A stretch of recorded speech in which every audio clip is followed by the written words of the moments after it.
This is you. This is your sister, your wife, your daughter. But this right here is you.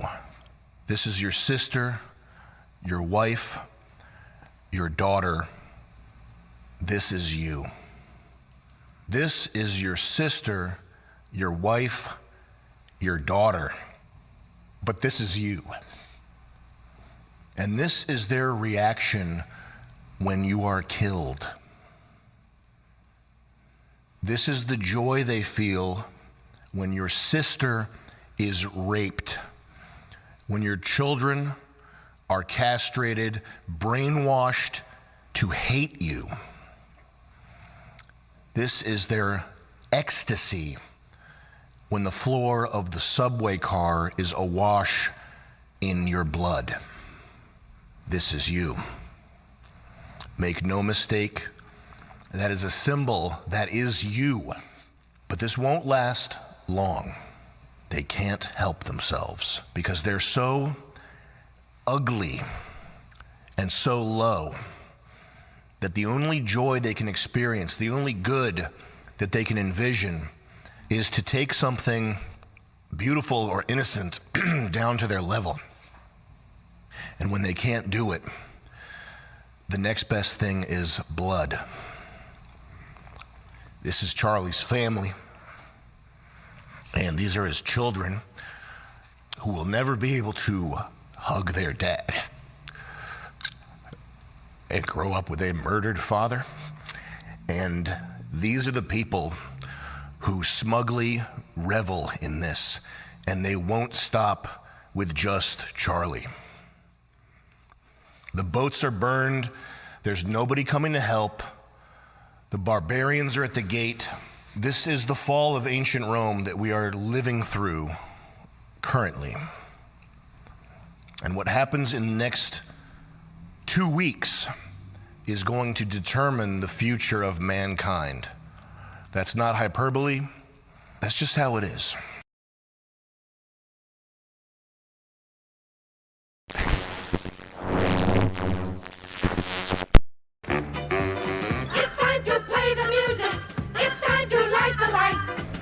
It's time to put on makeup. It's time to dress up right. It's time to get things started. Hey, man, is that Double D? Yeah, man. Well, turn it up, man. Let's just go in and, like, kill all the orcs, right? They're the bad guys. Who gives a shit? We just hack and slash and we loot their dead bodies, right? Hack and slash, kill them all, you know, conquer the infidels. Boy, that campaign sounds like a barrel of fun, doesn't it? Somebody who's opening a refrigerator and leaning in, right, is the language of a woman. Somebody who's opening their refrigerator and being cut off halfway through that lean is the voice of like a mermaid or a siren. They're utter shits. They're utter shits. This is not the face of the hobby anymore. And I think there's been mistakes made in years past where people assumed that D&D players were all, you know, white dudes in a basement. Which has been a faulty assumption for a lot of years and gets more and more false every day. And so it's, in my viewpoint, honestly, guys like me can't leave soon enough. I just had to be born with empathy and a weakness for socialism and femboys. For socialism and femboys. For socialism and femboys. You gotta put a little hot sauce on the taco, you know what I mean? We want this dwarf to be the dwarfiest dwarf. Right. We want the elf to be the elfiest elf. And just the dashiest dash of Tabasco. Their voices need to carry across water. I'm a creative. It's a huge drain, right? Because fans can be off. When we got the descriptions, they were very adamant. They were like, try not to make it like a white blonde guy. Like, please, like, we love him, but there's like 500 million of them. You say white lives matter, they don't. White lives don't matter because white lives aren't a thing. Lube for their rectal adventures. Lutherville, Marina Del Ex, Otisburg. Otisburg? Who's this monster? She's got her own place. Otisburg? It's a little bitty place. Otisburg? Okay, I just wipe it off. That's all. It's a little town. Okay. We'll do it live. Okay. No. We'll do it live. Fuck it. Do it live. I'll write it and we'll do it live. Fucking thing sucks. Yeah. 5, 4, 3. Craig! Great, Sam. We dumping chump. It's a landslide, sir. On guard. It's time to mobilize. Let's go. Let's go. Let's go. A giant penis. Did you cry? At so much. I went into the house and my wife was like, "What's wrong?" And I just crawled onto her and sobbed. Oh my God.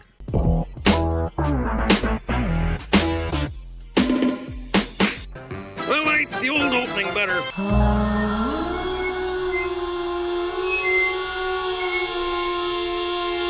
On with the show.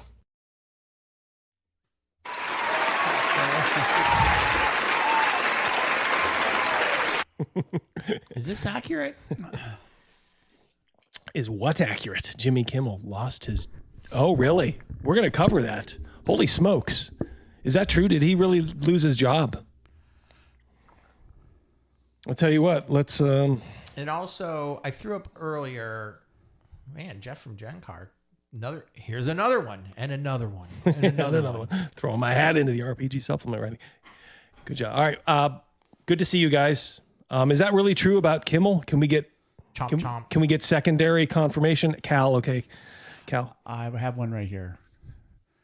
Cool. Jimmy Kimmel was not actually fired. Oh, okay. What does it say? He should be. He should be. The announcement was part of a scripted bit. Okay. What a piece of shit. What did he do? I'll show you. All right, so let's, but first of all, let's get right into it. Well, before we get into that, we had some chatter before the stream was turned on. Like I said, we have a full house tonight, which is better than a handful of jokers. So that's right. Yep. I tell you what, still going to be a lot of Kirk talk. We're going to be talking about Shane Hensley. We'll be talking about Grimjim. Talking about the lies that are being perpetrated. And I had initially planned on doing the lies a little bit later, but why don't we just get right into it? And then, like, for the second half of the show, maybe we'll start to ease back into the normal stuff.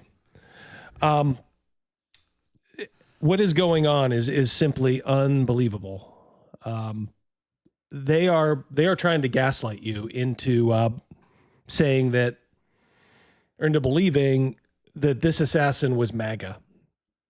He came from a Republican family, but he had been radicalized in school and on Discord, all these other places. It's sickening, the lies when they know. So I prepared this little montage. We hit some new lows over the weekend with the MAGA gang desperately trying to characterize this kid who murdered Charlie Kirk as anything other than one of them and doing everything they can to score political points. From his own text chain, I had enough of his hatred, referring to Charlie Kirk. There was a report that's phony, that text chain that was read. I think it's... They said that... Who's they? I don't remember what news source it was. Just said that 2 20-somethings don't text like that. Like the language between the two of them. Right, well, just seemed like it was written by... Yeah, but this is like from the FBI, so I guess I believe the FBI over. Is this the one that says Robinson, and then the next word would be like roommate? Yes. Robinson, roommate. Yes, that's the one that's under question. Well, I think it's under question by people who have a vested interest in believing it. I don't necessarily believe. Hey, they don't talk like that. Well, normal people don't assassinate people for their beliefs. So, are we really talking about normal people here? Hey, we're talking about Double a D. I'm just telling you what's out there. That I've seen 20-something-year-olds it. don't, I saw the same talk thing. Like that. I saw the same thing too. And like I said, I think the FBI released this. Did they not? If the FBI released doctored text chains, I'm not sure how they would ever get over that. That would like taint the case. Double D, I did a deeper dive, and it might actually be true. Oh, really? Let me see.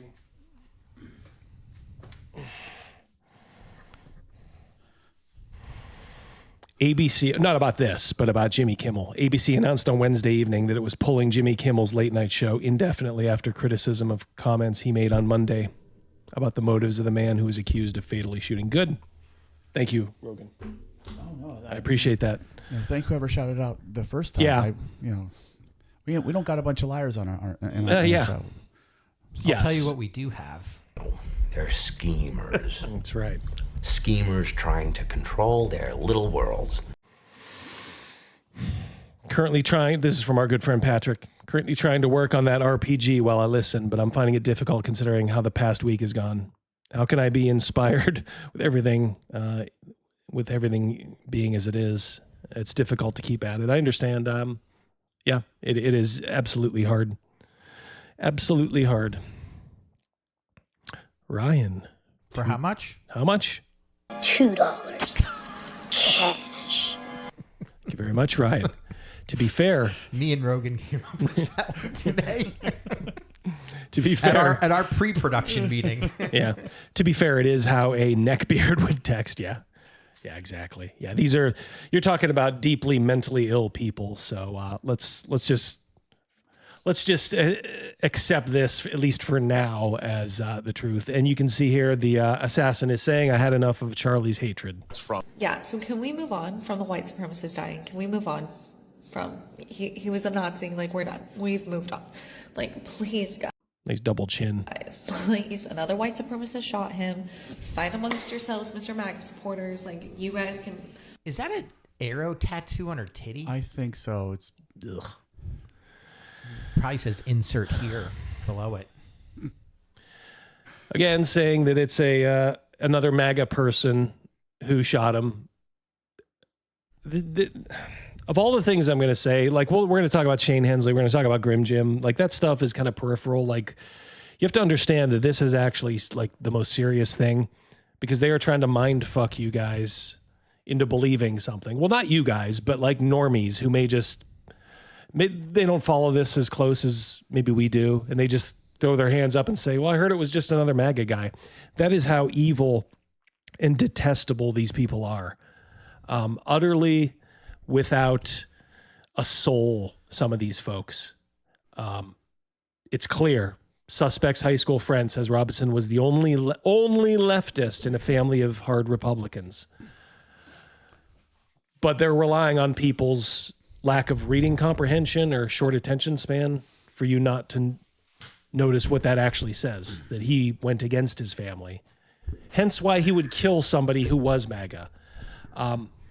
You do not hate people like this chick enough. You really don't. Chris for 10. Give him something. Oh, we got something for him. Now you better stop believing all your They murder people they disagree with and then have the gall to vilify us for getting them fired at work. Yeah. Yeah, like I say, how do you like these monsters you created? We're playing by your rules now.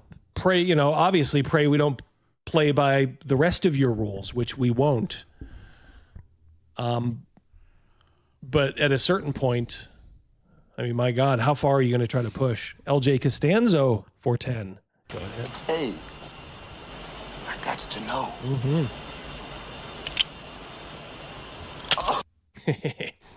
Love that scene. People who called me after the shooting to harass me over my politics tried to say it was a crazy conservative who was responsible. That they are mentally ill. And, but also, just because you're mentally ill doesn't mean you're not evil. So these people are both. Anybody who is pushing this narrative that it was a MAGA person is deeply mentally ill, but they are also without a soul. Because they know it's wrong, but they do it because it'll benefit their side. Boner Garage. I'm assuming, thanks titties and beer. I'm assuming that refers to the arrow. It does. Boner Garage. Wasn't that in Meet the Millers? Yeah, it was one of those movies, wasn't it? Yeah, when she was like leaving the strip joint, she was going to quit that night. And the girl's like, look at my new tattoos. It says Boner Garage. Far right and far right, like, go at it. I went to school with this Tyler Robinson kid. So listen to this. This is one of his classmates. Listen up. That's him right there. and the best way I could describe him is just like a Reddit kid. I don't know, I feel like if you were in high school around that same time, and even probably now, like 2018, and then like, you know, those kinds of kids, but that's exactly what he was. All I'm gonna say is this is the kind of shit that happens when you spend way too much time online, and all of a sudden your beliefs are all the way this way or all the way this way, and you do some dramatic shit to please these people that are not your friends. He's one of these guys that got kind of radicalized on leftist Reddit, politics Reddit, all that kind of stuff. It's a sinkhole.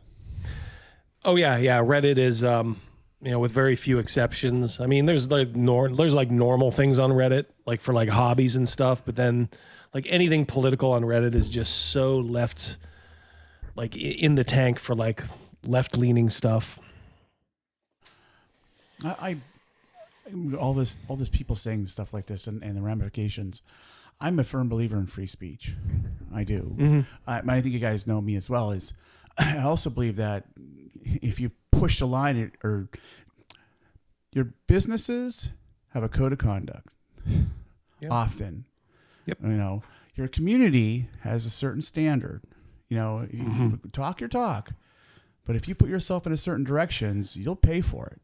I believe in free speech too, but I also do think that there's also such thing as consequences. Yes, absolutely. There is.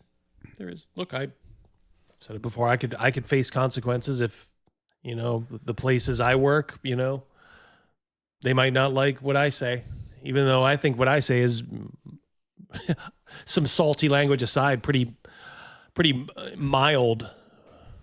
Like I'm not pro assassination. Like these people getting fired. Like I'm not pro murder. Our university, one of our local universities, has fired some people for. Did they? Yeah. Oh, good.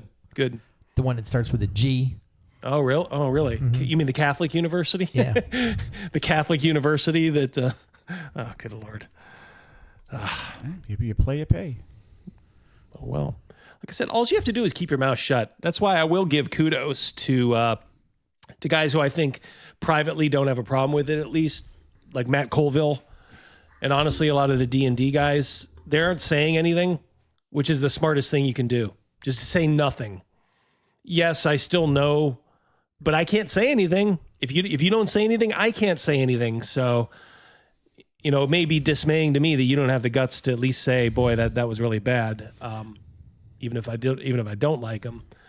Just saying nothing is honestly the right play for so many people. It's civil. It's being civil. Well, it's being, yes, you're right. Yeah, it is being civil. Yeah. It's being cordial. It's being, not even being cordial. It's just being, yeah. It's like the bare minimum you can do is just to say nothing. And it's so easy, but it's not easy for a lot of these people because they're utter and complete narcissists. A lot of times it comes from just the need to feel like you need to get the last word in. Yes, there are tons. And there's times where I don't think I'm a need to get the last word in type of person, but sometimes your last word makes me have a reaction. So now I have a last word. Yeah. But sometimes say what you have to say and just leave it alone and then just walk away. Drop your own mic. Yeah, mic drop. Agreed. Badger for 10. Go ahead, give him something, Crazy Mouse. Our controvertible episode of Pigs in Space! Whoa. I've heard this one time at Bandcamp stories that were more believable than the narrative, the talking colostomy bags at CNN, MSNBC, et cetera, were trying to push out. Yeah. Well, look, their guys did something horrible and they're trying to cover for him. It's that simple. It's self-preservation. I can understand the motive. I just think it's disgusting and slimy. People that post in edgy Discord groups talk exactly like that. Yeah, I don't have a problem believing it myself until it's disproven. I'm taking the FBI's evidence as legitimate discovery. Yeah, guys, they would get in so much trouble. They would like poison the case if they release something that wasn't directly from the internet service providers. So this so the people that have outed him, if you think about it, were his parents, a family friend, and his boyfriend. Yeah. I mean, Must have been real nice. The father had to turn in his own. He knew something was up when he's yeah. like, "Send me a picture of that fancy rifle from his granddad." Mm-hmm. He's like, "Send me a picture of that right now." Yeah. Where is that thing? Send it to me. This thought's got to be heartbreaking. Oh, for God. sure. Yeah, absolutely. This internet shit is seriously no joke. You said a lot there, and we don't have a motive yet. We don't know yet. We're waiting. Obviously, So this is sanctioned lying from people still, not a lot, but people still get their news from CNN. We don't have a motive yet, says Caitlin Collins. And I'm so glad Ted Cruz didn't take any of it. heard what the governors had to say, what the Of FBI course director we know. said today. Come on, we don't have a motive yet. We know we don't have a motive yet. What's Really? happening with Really, that's CNN's position. I mean, from law He enforcement, just happened Senator. to fire the gun in celebration. There you go, trans boyfriend. You can't tell the motive. Senator, that's not what I said, and I said law I love when they get flustered. enforcement hasn't laid out a direct motive. They've laid out a lot of evidence here of the Spin Gypsy for $10. Let's see what we got for him. Hell, we got something. I have crossed oceans of time to be with you. You so crazy, you could have just called. Thank you for keeping us sane with those drops. Crazy mouse. Spin Gypsy for 10. In 1900, white Christian Europeans comprised 36% of the global population. We are now 6%. If preserving my race and culture make me a white supremacist, so be it. I think a lot of people are on that same page. When you hounded us, you called us fascists, Nazis. Anytime we didn't throw our own race under the bus, you said we were supremacists. And now we're starting white-only towns down in, Arkansas? And it's like you guys have only yourselves to blame. Because people have nothing else to lose. They have nothing else to lose. Tabletop Epics for $5. Thank you, all you guys, so much for your generous super chats. But Sylvia Brown's buddy says that the suspect is just a cringe Romeo, you guys. When has the desiccated fecal golem Montel Williams ever lied? I saw that too. Yeah, I was kind of... We're getting to that next set. I was trying to figure out whether I was going to use Montel or this one. these messages and what Actually, the they shooter have. said They to said that family he's a members left-wing and to activist who hated roommates. Charlie Kirk. Pardon? Senator, with all due respect, Don't know the motive, huh, Caitlin? From the same text chain, from the killer. Since Trump got into office, my dad has been pretty diehard MAGA. Well, if he was MAGA himself, why would he phrase it like that? Jeez. It's so disgusting that these lies are being pushed out at the ground level and at the top level, but I am so happy that Jimmy Kimmel's ass is finally gone. So, oh, God, if that sticks, woof. I mean, he was drawing flies anyway, and they were paying so much money. It was like a Stephen Colbert situation anyway, so good. Craig for 10. Go ahead. All right, nothing to see here. Please disperse. I'm sickened with the evil I'm seeing online. I no longer seethe about it. I'm comforted by the fact they will face ultimate judgment one day. Rage comes so naturally to me, though, but I'm trying. I hear you. Me too. Honestly, just try your best. I know it's hard to concentrate on other things, but just treat yourself to a movie or just going outside, reading a little bit of a book. It'll do wonders. I'll tell you what movie to go see. Naked Gun. Yeah, go see the new Naked Gun. It was a good one. We all enjoyed. Unless you don't like laughing. Yeah. It's on rent for rental now. So absolutely. DB for 5. Good to see you, brother. Now we can start the show. That's right. Let's wind it back. Yep. Start again. Hey, Dog Brother, Sword Sisters, running a bit behind as I was working on a 300K project. That's Hot Rooster for work. Time to unwind. Good to have you, buddy. Good to have you. Welcome, DB. Yep. Shellback Boo for how much? $1 million. Oh, we got him. $2. Cash. Straight cash, homie. Can't say anything kind. Don't say anything at all. Damn right. Yep. That's like I said. I don't like them, but all of your favorite RPG lefties who didn't say a word, you got to give it to them. You know, we got some celebrities in the house. Black Lodge. Yeah, we kind of figured that out as the show was coming on the air. So good, so very good. We do not celebrate murder. I'm not gonna ever celebrate anyone's murder, even Hillary Clinton. I am not going to do that. I am, after all this, at least that's one thing that's been kind of beaten out of me. I'll tell you know what, I'll take my lead from these folks who didn't say anything at all, because honestly, that is the best way when it's somebody you don't particularly care for and you think is really rotten. Mima says Ryan. Oh, I think back that up, homie. We owe him something. Have a nice fight, Mike. Off. Mima says the family is all right wing.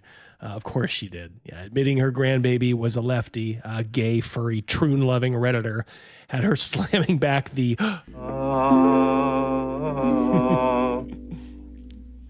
bitter drag. Yes, indeed. You know exactly what I'm saying. I'm not. That was like a arguing buy one get one free coupon for That's Ryan. right. He did. That one never gets old. with you politically. I'm saying that law enforcement has not put a specific motive. You know that there's a difference of what they're putting in a legal They argument have. That than what you're statement is talking false. about. And you're not even. What you We're not just even said is arguing false. about the facts what here. you just because said is false, Senator, Caitlin. No. Caitlin. Facts. Hold on a second. Let me answer your statement. She's doing the exact same thing Jimmy Kimmel did. Do you think she will lose her job? Maybe not in such a snarky way. The weird part is like these people, like him or don't like him, he is a senator. Why are you being so rude? Like you have him on your show, let him talk. Republicans get that treatment anytime they're on NBC. Of course, CNN and MSNBC, although Republicans don't generally go on MSNBC anymore. They've just had it. And sometimes CBS. I think ABC, they at least put up the mirage of being, civil. Because what you said is factually Senator, with all false. due respect, law enforcement. with all due respect, See, you're shut the putting fuck a up. lot of statements Okay, go ahead, that I did give your not speech. say. I love that. Go ahead, give your speech. And I want to get back to. Well, speaking of the event. Okay, so this is from last night. I should have. I loved and living. Who didn't? This is good old Barry Obama, President Obama. In town last night? In town last night, yeah. Of the world. You are in Pennsylvania, as you know, earlier this year. The governor's mansion, the subject of an arson attack. They love to. This is another thing they're doing. They're doing some whataboutism. Well, sure, Charlie Kirk got shot. When the ones that finally can admit it, they do. What about the governor's mansion? Well, this is the guy who tried to burn down the governor's mansion. Does he look hardcore MAGA to you? He was a professed pro-Palestine leftist who hates Jews. So that's why he had no problem burning down Josh Shapiro's mansion. Why aren't they telling you this? This is not something that's on 4chan. This is out there. This guy was pro-Palestine. I don't keep my ears on the news all the time. I'll be honest with you. I recall hearing about the fire, but the suspect I heard nothing about. Yeah, and if you listen to these people, if all you did was listen to the noise, that's what you would. Oh, well, he must have been. Yeah, of course it was Shapiro he attacked. No, honestly, the only ones who attack their own side for not being more extreme, almost 99 times out of 100, it's always the left. The tragedy in Minnesota back in June, the horrific murder in Utah of a conservative activist. Are we at an inflection point in our country? Yeah, so he brings up high-profile violence against politicians. That's Steve Scully, scumbag from C-SPAN, who's definitely pro-left, and unfortunately is from our hometown. No mention of the two assassination attempts against President Trump. Didn't want to do that because he knew it wouldn't fit the narrative that President Obama was going to go into. Where are we today?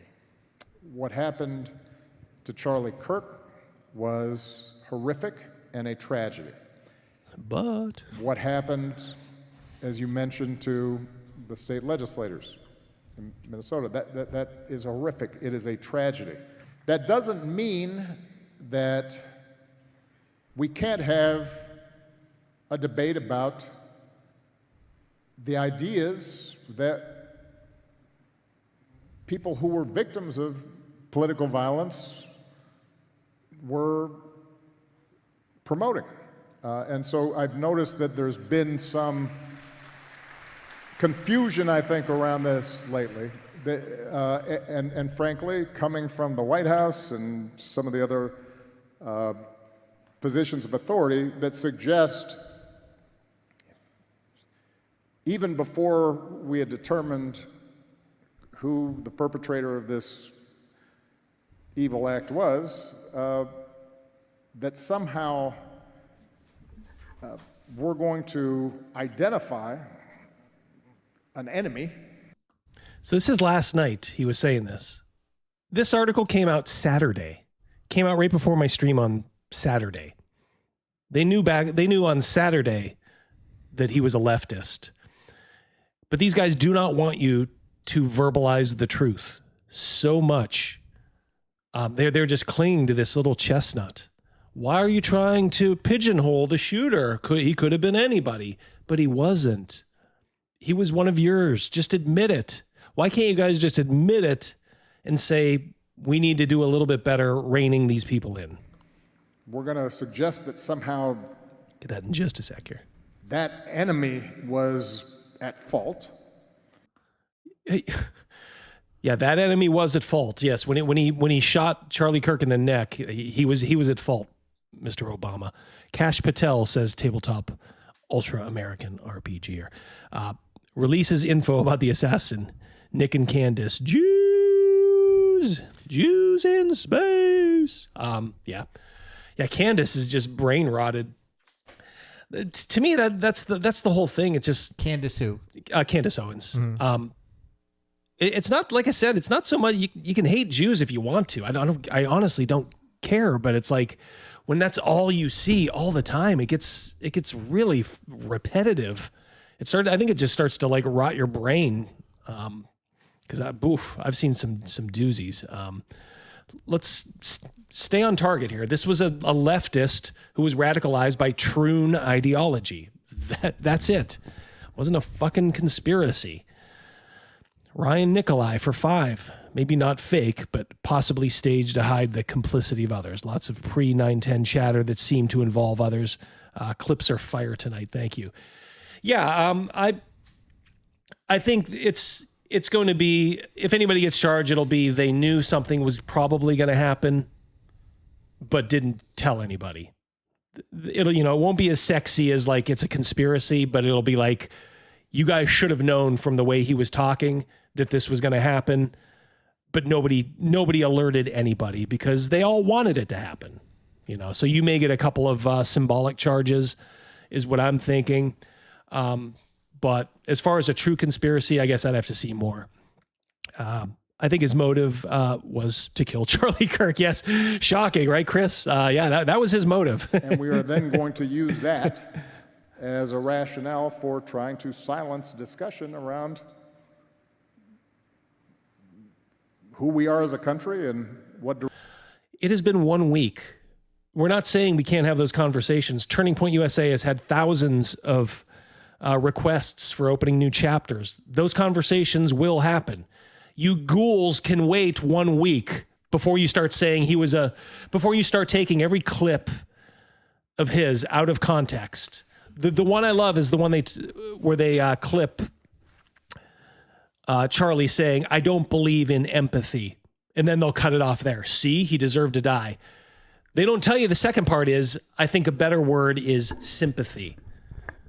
That's how ghoulish these people are. Listen, go back, and I'm sure you can find it. Go back and listen to Sam Hyde when he talks about just how utterly like ghoulish and repulsive these people are. There's nothing lower, honestly, right now.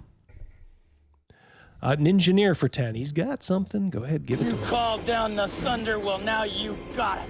Huh.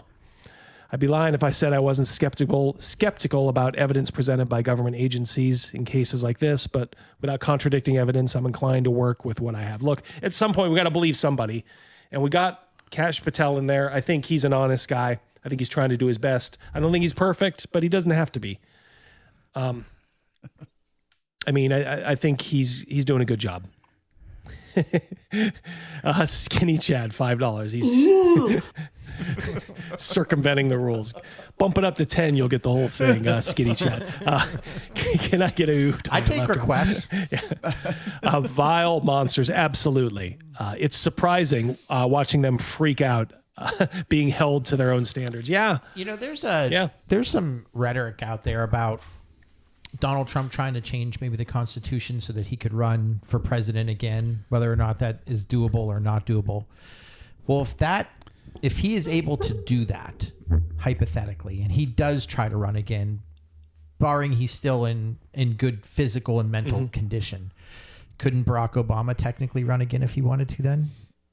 Yeah. Yep. It's not going to. It won't happen. He's not going to run again. He likes to tweak their noses a little bit. Yeah. He loves to I know just. That some people are just. I've heard people say like, "Oh, I wouldn't be surprised if he ran again." And in fact, someone in our chat mentioned it earlier today, and it just made me think. Well, technically, he could. Barack Obama could too, as well. Yeah, he could absolutely if he wanted to. Yep. Absolutely correct about the left on left crime. Yep. Some on Blue Cry were posting. Do J.K. Rowling next? Yeah, of course. And of course, they want Elon. They still want Elon killed. And obviously, their biggest one is Trump. And she shares probably 90% of their views, for fuck's sake. For some reason, Badger. Yeah, thank you.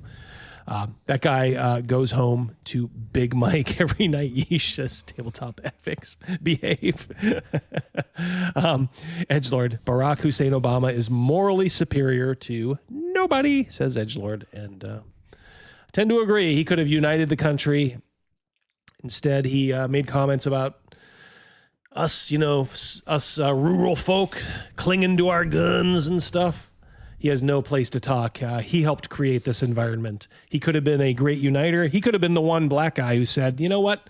We got to stop bitching about race. It's time to just get to work.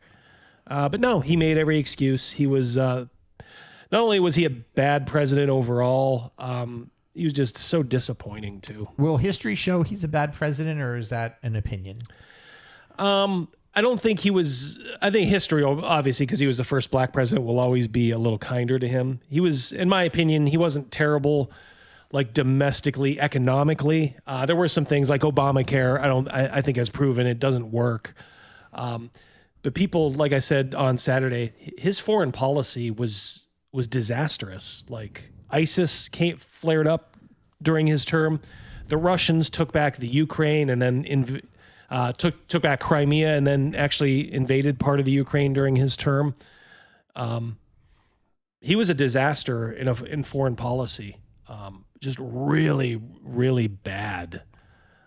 So any good that he did, I think, was overshadowed by, he wasn't as bad as, I'll say this, he probably wasn't as bad as Biden or Jimmy Carter, for whatever that's worth. Matt for 10. Good to see you, buddy. Good to see you. What do we got? Your little footballs. Laces out.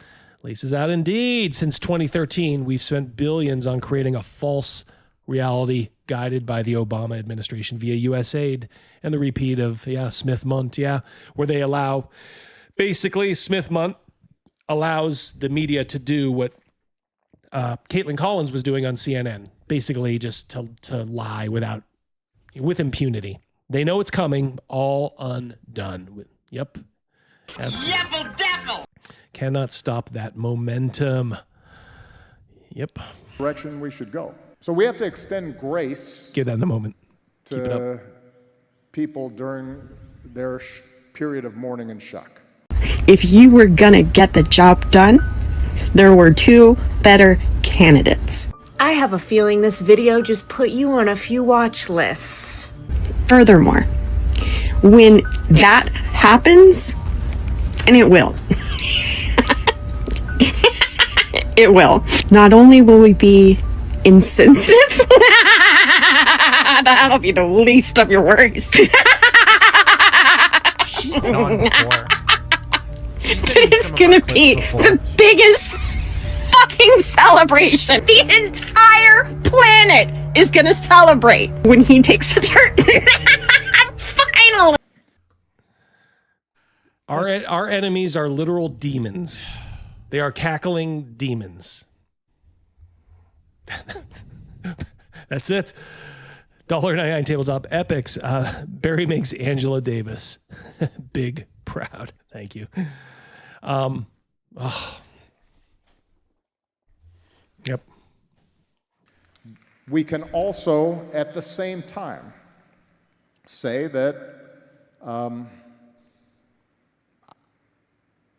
I disagree with the idea that the Civil Rights Act of 1964 was a mistake. That's not me politicizing the issue. It's making an observation. No one has ever been more dangerous to this country than Donald Trump. So here you have Obama trying to take the high road. This is like, just listen to this. If you want to know why we are where we're at. And he is a fascist to his core. And shut down the city! We are at war! We're at a war right now. We are at war. So you have to be willing to do whatever is necessary in order to save the country.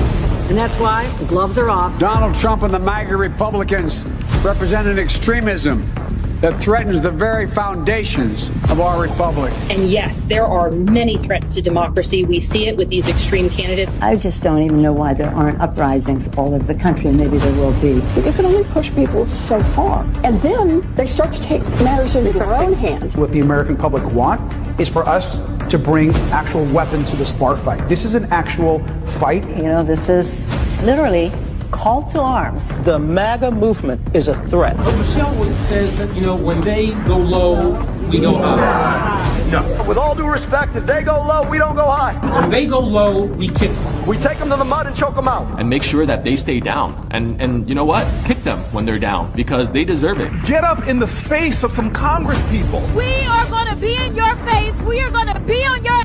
We have to fight this in the streets. We're going to fight it in the streets. It's time to step out of your comfort zone and step out into the streets. To our Republican colleagues, if you do not see the light, we will bring the fire. Resist! You and your little friend off of Twitter. Y'all about to find out. And if you see anybody from that cabinet in a restaurant, in a department store, at a gasoline station, you get out and you create a crowd. And you push back on them. And you tell them they're not welcome anymore, anywhere. He's not going to have a third term. He may not finish this term. Yes, the last few days you woke up thinking there might be news. Just saying. There will be news sometime, just so you know. There you go. There you go. That's not radicalized Redditors. Those are mainstream Democrats, the party that puts up with this stuff. Cal, for $2, I encourage Kamala V. Vance. So do I. Thank you, Cal. When you have Tim Pool believing in demons, possession, and thinking we need to bring back exorcism, there's a big freaking problem, says Patrick for $5. Thank you. Yeah, Defender. I think there was maybe one above, smaller one, if I'm not mistaken. Yep, Doggo. Thank you. Yeah, no problem. Doggo for £2 sterling. That witch needs an exorcism. It reminded me of a Hammer horror movie. There was one where this woman, I just remember, was like cackling. It might have been The Brides of Dracula. This woman was just cackling like that. It reminded me of it so much. Osiris for 10. Good to see you, buddy.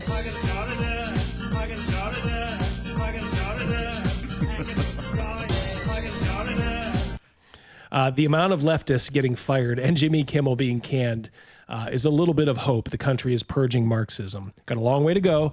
The Democrat Party needs to be held accountable. They do. Yeah. I guess I don't know. Like, maybe you showed the clip. I don't understand what Jimmy Kimmel did. Like purposely. Okay. Like, did he like say that it was a conspiracy or something? I'm confused. All right, so listen. Okay. What do we know about the shooter so far? That he's a nut job. That his family as a tranny boyfriend has been proven to be a leftist. Definitely not quote unquote MAGA, right? I mean, this is like, right. I mean, everybody knows this. And he did this on Monday. I think he did this yesterday, maybe. All right, so we'll do it again. We hit some new lows over the weekend with the MAGA gang desperately trying to characterize this kid who murdered Charlie Kirk as anything other than one of them and doing everything they can to score political points from. Yeah. So that's what he did. He said he was MAGA and that we were scum by saying otherwise. Okay. That's why he got fired. That is 100%. And well earned, because he knew the truth and he purposely didn't say it. He purposely lied. And kudos to ABC. I got to tell you, ABC, they're not a great network, but They're Disney. Right. And maybe they're running scared. You know, for a long time we thought they were just scared of leftists. Maybe now there's some righteous fear of people who are actually on the right side of things for once. That would be us. Lord Mattias for 5. Asking a Democrat to disavow hateful rhetoric functions the same as asking a demon to say Christ is Lord. Yeah, they can't do it. I will show you something too. We get into the next part. Charlie gave us a great gift by causing these pieces of shit to expose themselves. Yeah, but we can't look at it like that, Roy Goodman. Nobody's death, no gift is that important. He'd have just wanted to keep fighting, and you know this turning point would have come at some point. I mean, I guess you could call it like a silver lining, but even that seems a little crass. Ryan for 2. I do enjoy fiery but mostly peaceful discourse. Yeah, well, they're masters of it, aren't they, Ryan? Need a Shia LaBeouf Christ is Lord clip for the show. There you go. Remind me of that one. Okay. See if I can't put that on. Badger for 5. If they show up with weapons on my doorstep, they better not forget level 4 plates. Well, yeah, I've gotten a couple salty comments, which I didn't want to make a big deal of, but I also made sure to show off pictures of my firearms on Twitter. So, you know, this body and this home are well defended, and I do have a permit to carry publicly. So, would you? I have, yeah. In fact, I did. I think over the weekend. Yep. You know, in certain situations, if you know, other times I won't, but sometimes I will. You know, I definitely will. Waltz professionally smells like Astroglide and FDS, says Tabletop Epics. Ouch. Hey, Patty, got your shirt on, bud. This is from Patty. Someone commented on your shirt earlier. There you go. Da-da-da-da. My man. I will be on Patty's show on Sunday at 1. Yep. There you go. Thank you very much for 5. Yep. You can make that link live, Cal.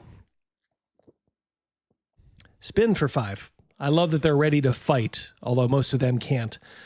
I will gladly drive my 56-year-old ass out to the front lines and do this. Amen, brother. Amen.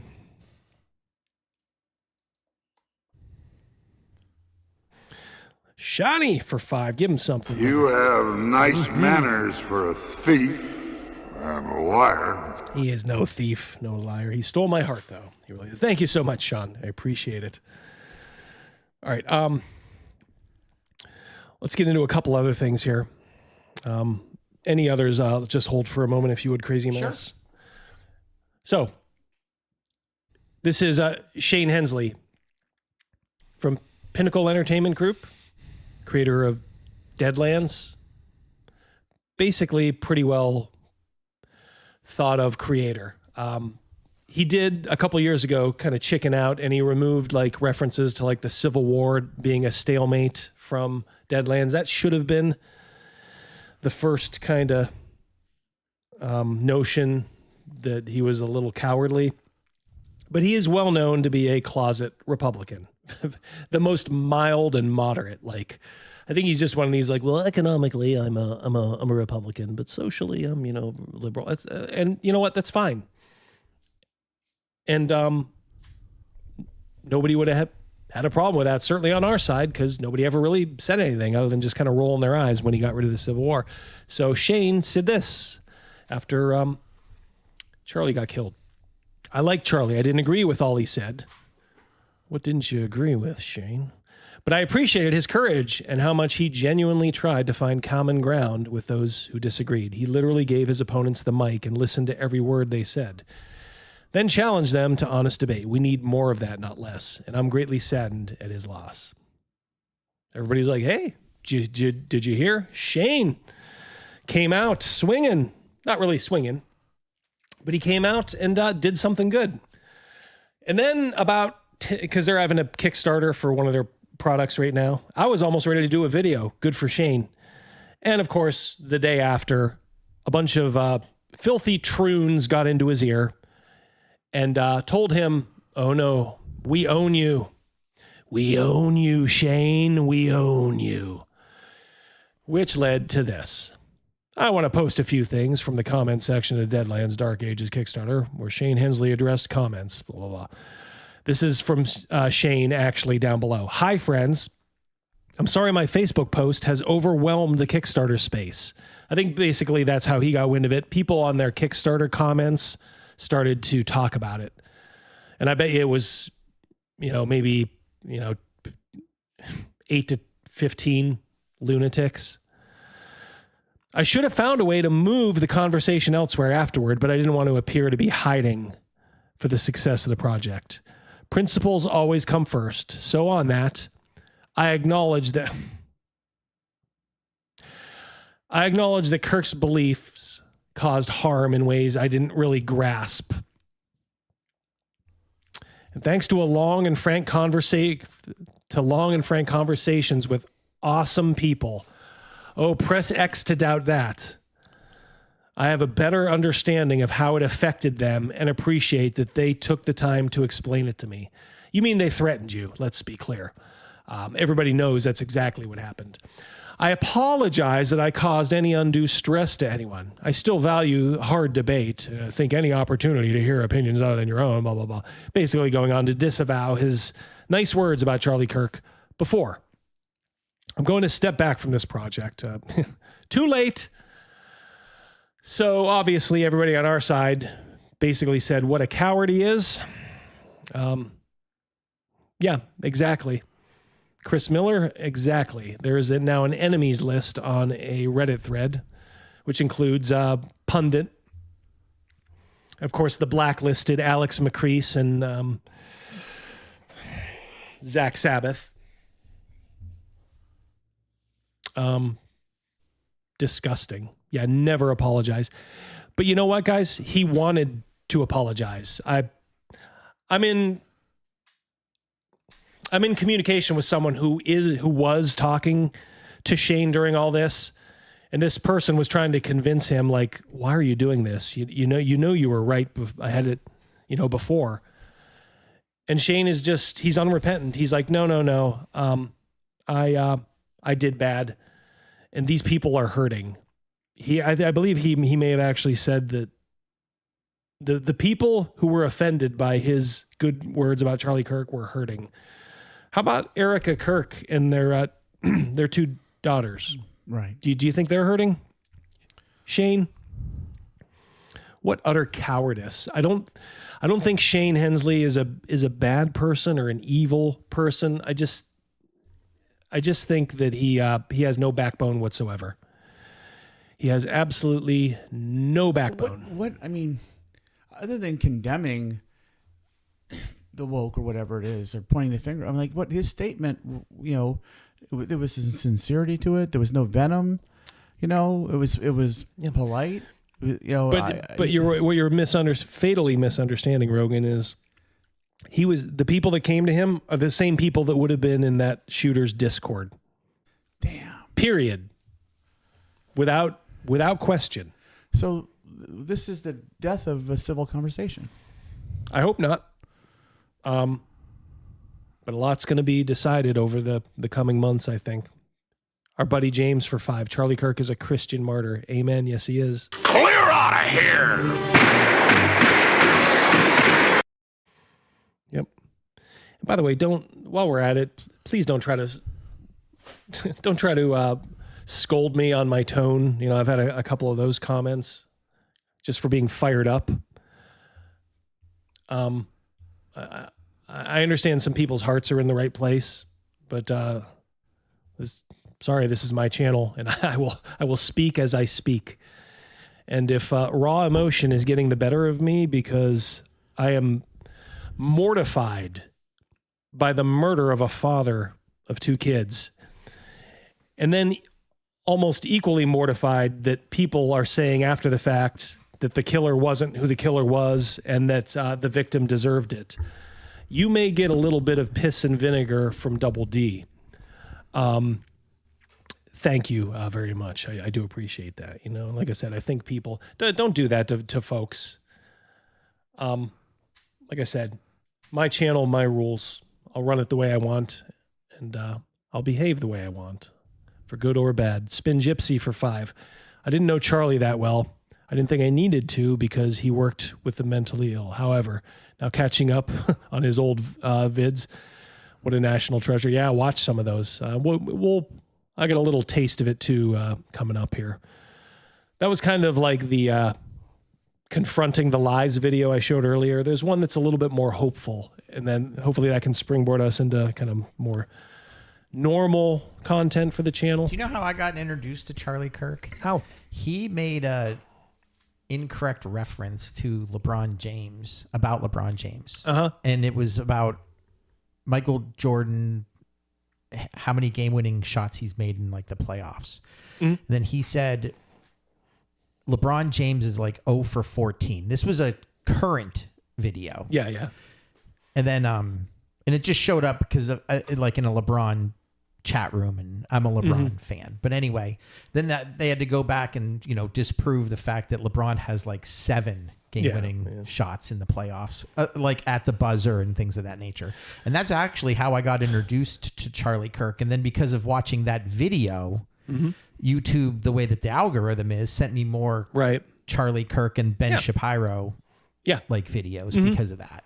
So So something you could have been a little raw at him for ended up being a good thing because I didn't. I mean, I was just like, why does he think that? Where does he get that information from? Like, how old was this? But it was current, and I was like, well, I know for sure of 3, and I'm not even trying yet. And he'd have been the first to say, if proven wrong, like, you know what, I was wrong. Tabletop Epics for $1.99. Any thoughts on GW's hateful Tom Mendelsohn? I mean, he's not the only one. Yeah, GW Games Workshop sucks. They have for quite a while. I haven't bought any rules in probably 5 years. I don't even know what the last edition I had of Warhammer was. I'm going to try not to support them anymore. I already have 2 full armies. I'm good. If I ever want to play, I can play you know, either with third-party rules or old set of rules or, you know, something else. Got all the models I need. So what Shane didn't understand is not only did he piss us off by his cowardice, you never apologize, as people were saying. You never, ever apologize. This is Reddit. Afterwards. So it seems the short story's creator of Savage World says he was a fan of Kirk or something, considering his disgusting rhetoric and openly anti-Semitic comments. What are you talking about? I'm going to be avoiding that RPG system. And then this, in Dungeons Deep, he made a pretty pathetic apology. Either one. He sucks at apologizing, or 2, he's not sorry. That's what you get when you apologize to these people. They don't want your apology. They do, but it's just weakness to them, so they can seize upon you like a group of jackals. They look at it as another victory. Oh, yeah. But not only a victory, like it's one thing to celebrate, like we got this guy to apologize. They'll keep going after you after that. So now he's pissed everybody off, and you know what? I have no sympathy whatsoever. In fact, I'd say right now, fuck Pinnacle, fuck Deadlands. Don't support him. Guy's gutless. He's not in the same category as some of these people. I'm not saying that. He has a soul. He's a wayward soul, I would say right now. He is just so scared. And I see so many of these people in my everyday life that are just so scared to just say what's right and confront people. What do you got to lose, man? You get one go round on this rock. These are some of the, this is some of the other stuff on that Reddit thread. Yeah, Charlie, he rolled a 1 to dodge. Huh, so funny. Here you have more of the, I hope I'm demonstrating the campaign to lie about the killer and what he actually stood for. An American pro-fascist propagandist. The change my mind meme is based on him. He was shot and killed by a 4chan groiper a few days ago, and it sparked massive social upset. Lying. They are lying. Larry Bird would make LeBron cry like a baby, says James for 5. Maybe before his back gave out. Larry was good, but Larry is also pretty realistic. He realizes players change from era to era, and they're just bigger and stronger now. It's just the way it is. Larry was so great in his era, though. And I was always a Sixer fan, too, so I always kind of like Dr. J and, that whole team back then. So this is very enlightening. Is it unacceptable to be happy about a public figure's death, or is it acceptable? You don't want to be read on this list or in this poll. And it's broken down by political ideology. If you are very liberal, 24% think that it is acceptable to be happy about a public figure's death. And then a further 20% aren't sure. Well, I'm just going to go ahead and put that 20% along with the 24%, because if you don't know that it's wrong to be happy about a public figure's death, then I already question you. So that is 44% of very liberal folks think maybe they held out for. I guess this graph here, I like as much information as I can get before I make decisions or whatever. That's just the type of person I am. Most Americans say it's unacceptable about a public figure's death. Can we talk about which public figure? I know that Charlie Kirk is most in our mind, but is a public figure a serial killer? He's a public figure. I think they're... hold on, Double D. That's your opinion. I'm just saying that this is left up there. And maybe those 20 are I guess it depends on the situation. Who's the public figure we're talking about? A serial child molester? I would be happy that he died. Would you not? You would be. I know you. Of course.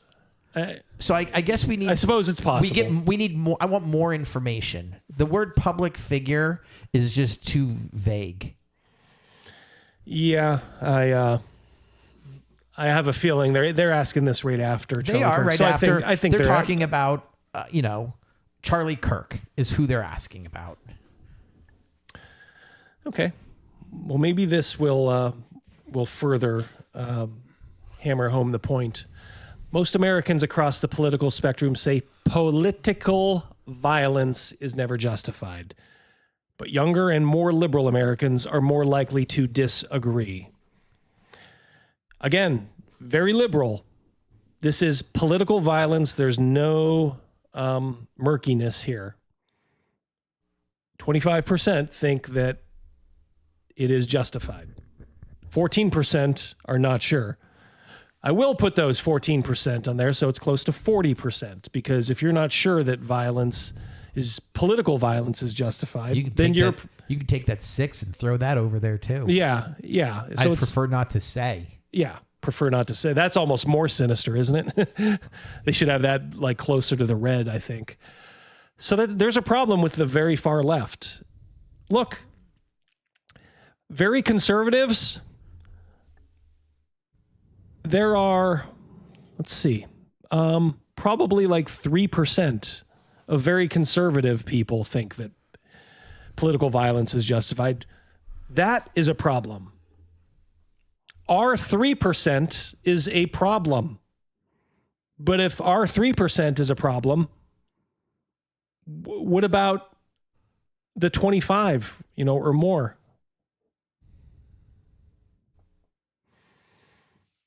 Yep, it's just very disheartening. This, of course, is the Utah governor who's getting a lot of play for being a calm voice, which he was saying the right things, but keep in mind he was kind of a never Trumper.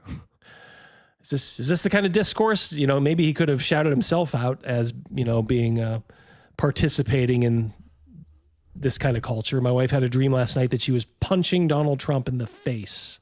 That might be a problem come election time. Ha ha ha. Very funny. Well, why say something like that? Why in general, just why post it? He's a Republican too, Jim. He's a Republican. That's the, I mean, he's a, I don't want to say he's a never Trump, but he was definitely was, against Trump before. Maybe he's changed. I don't know. Like I said, I got bigger fish to fry than Spencer Cox, but, he was kind of being a little fast and loose. Thank you for your donation, Patrick. PLFA. Much appreciated. Nice. Much appreciated. And I saw someone just joined. Where did it go? Someone just showed up. Thank you. Whoever it was. Mouse is getting a little uppity. No, he's not. Oh, Travis. I knew I saw it. Yeah, Travis. Our buddy. The mouse that roared. Holy cow.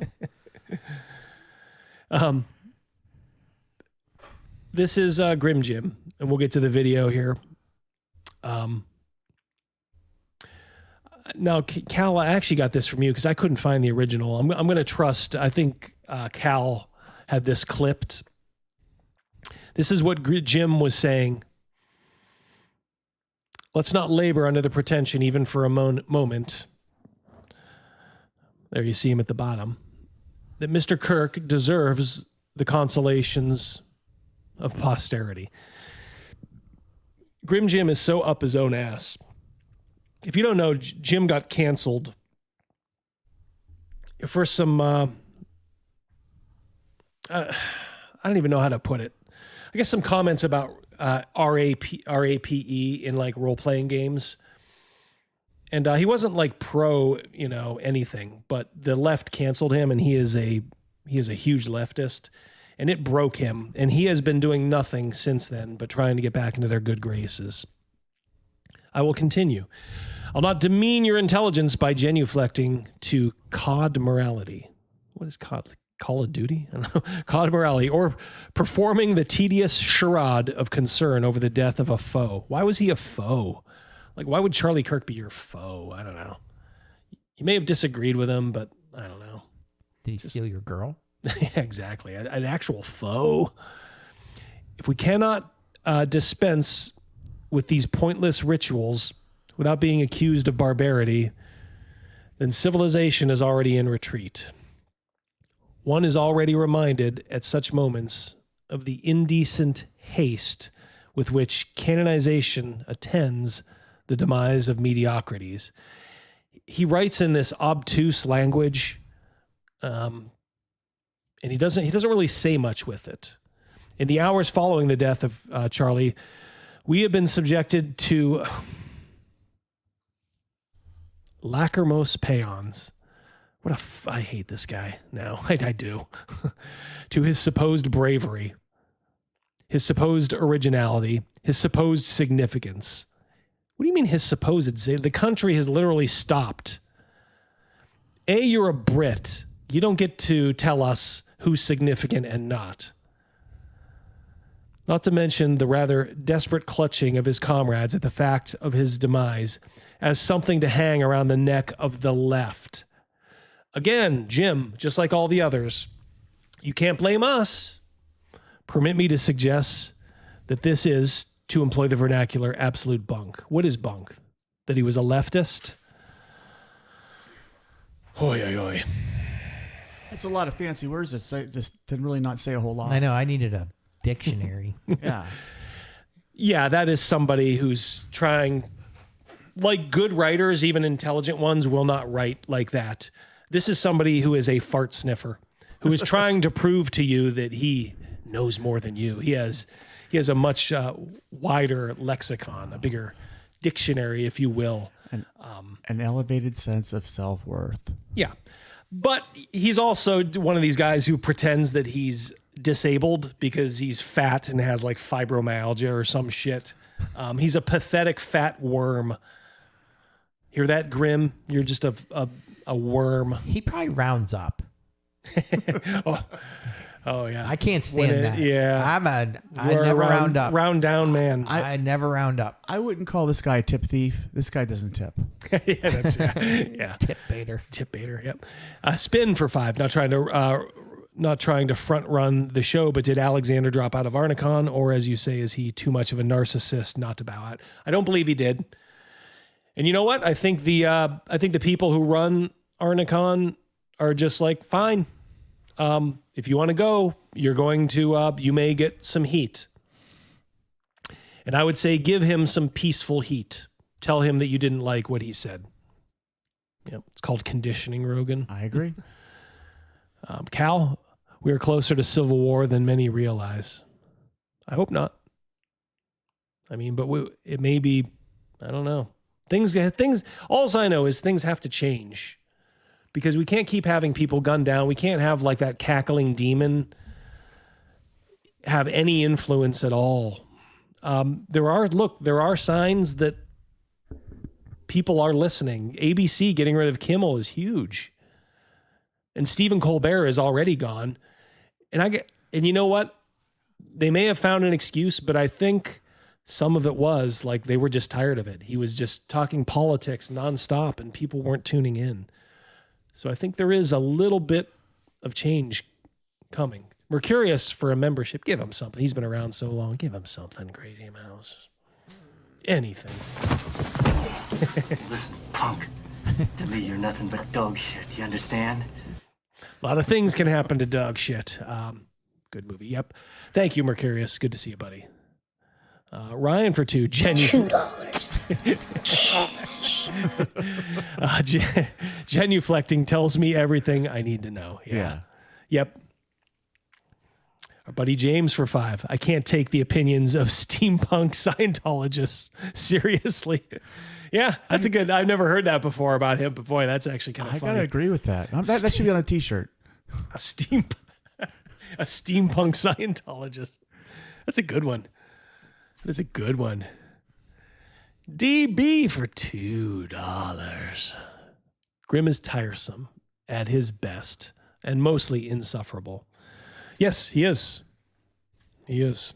Hey, Grim, get a job, you lazy crybaby. Oh, no, he's far too smart to work.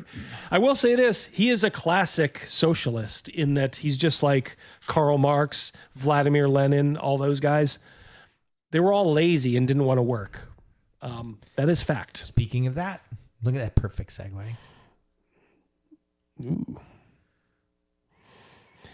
Here come the orator with his flood of words and his drop of reason. Yep. Thank you very much, Ryan for 5. Craig Bragg for 10. Double zeros, baby! Yeah. Double zeros after that 10. Oh, look, an articulate midwit like Destiny. Yeah, these guys think like just throwing some fancy words in without like any reasoning. Like, I almost don't know how to respond. It's like the old intelligence versus wisdom. Like Jim has like a 5 wisdom, but he thinks his intelligence is like 18, But his intelligence, you're right, he is a midwit. He's like a 10.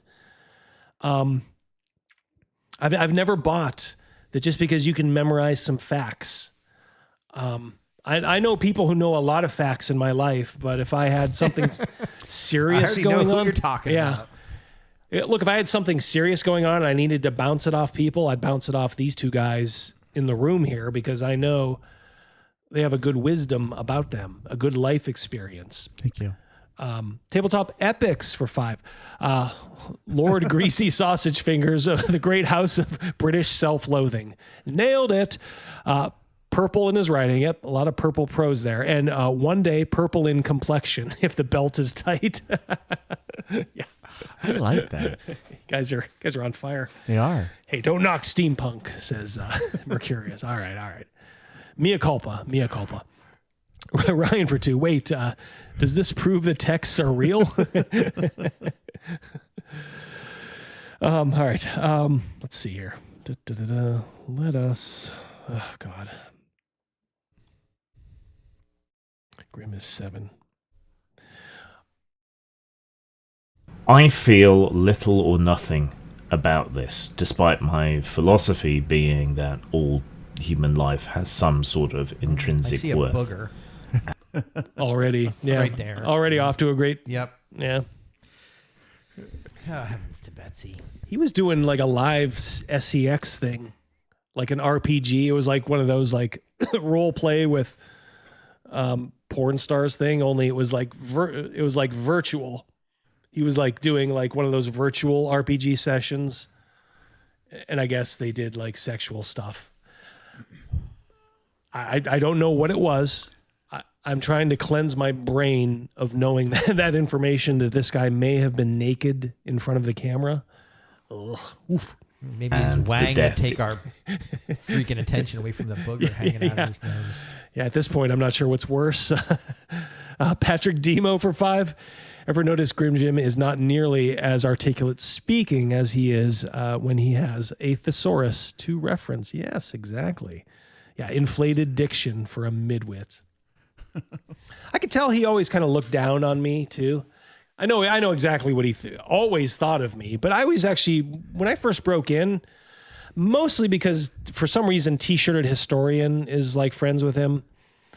You know, and I definitely still like T-shirted. You know, I never, it's gay to hold like people's friendships against other people. So that's why, you know, T-shirted is still cool in my book. I love T-shirted. But for his sake, like early on, I'm like, well, you know, I'll try to, you know, play nice with Jim. And I always got the impression he always felt he was like way superior to me than he actually was. And I'm like, dude, I can only imagine the you know, Surrey rat hole you live in, pal. You know, and it's like, here I am surrounded by friends, family, nice house, all the good stuff. If I died tomorrow, I would die a fulfilled guy. You have lived nothing but a life of regret, Jim. Nothing but a life of regret. It's yes, always a shame. But I feel little or nothing about this. This guy looks like he's on the cast of what's that British vampire show? What We Do in the Shadows. Oh yeah, that's what he looks like. He belongs on the cast of that. Yeah. Feel bad about not feeling bad, but that's about it. It is very hard to express or to feel empathy or sympathy for someone who derided empathy and sympathy. You know that quote. I mentioned it earlier when Charlie Kirk said, I don't believe in empathy. I would essentially paraphrasing, he said, I would replace it with sympathy. Here is Jim again, twisting those words. These leftists, all they do is lie. When they make a comment saying, but they go, well, it goes against my feelings or my morality or whatever. Everything they say after that is bullshit. And everything they said before that is bullshit. Look, how do you know a leftist is lying? Their lips are moving because that's all they do. Their life is nothing but a lie. It's nothing but a lie. To show concern over the gun death of someone who repeatedly and at length regarded gun deaths and mass shootings as a necessary sacrifice to preserve a Second Amendment, which is currently spectacularly failing to stop tyranny, which supposedly is the whole point of the thing. What are you talking about? It makes no sense. I just think people, like, there's a handful of words I'm going to write down someday just for myself. These are all the words certain kind of people use that they don't know the meaning of. Yeah. You just don't effing know the meaning of tyranny, dude. Yes, it's grim. It's to prevent the government from doing what your government is. Throwing people in jail for Facebook posts. It's so they fear doing something like that unconstitutional. And yes, we understand the price for that is stuff that happens every day. It happened to Charlie Kirk. If Charlie Kirk were here right now, I guess he would probably tell you, don't get rid of the Second Amendment. Try to do something about the radicalization. I would hope have a couple of drones in the crowd next time, which I bet every Turning Point, event now will have. There's things that could have been done better, but he would not say get rid of the Second Amendment. It's the only thing that prevents tyranny from the government from putting its boot on your neck. James for 2. Is Grim trying to be the new Talcum X? Love it. He wouldn't have given a fuck about another shooting if it was at a school or if it was a left-wing figure being shot. If America even really had a left, of course. Yeah, that's another thing, too. Think of the worst, like that cackling lunatic. To Jim, that's not left enough. That's how much of a greaseball this guy is. It's funny you use that word. Because as I'm watching him, I just feel like he needs to wash his hair. There is bugs of all kind crawling in that thing. That hat would smell the high heaven. Oh, God, yeah. Curse of Yig for 5. Canadian, but still 5. I typed it all up. Grok says Grimjim's statement has a 60% chance of being written using AI. Ooh, interesting. Great doing your homework. Yeah. Thank you. Thank you very much. It's a good use of your 5 there. Yeah, I could see that. Osiris. Dr. Harris. Yes? Do you concur? Should have concurred. UK Britbongs always have a smug, pretentious, narcissistic attitude when talking about American firearm culture. Yeah.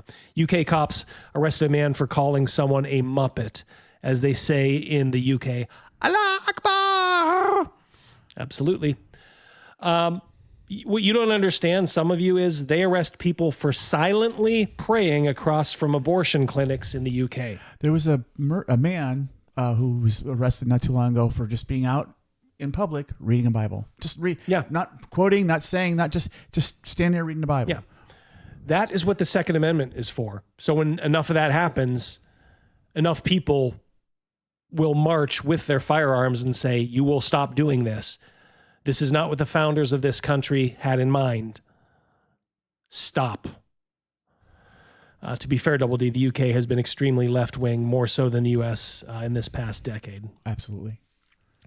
Well, look, the UK was ruined after World War II.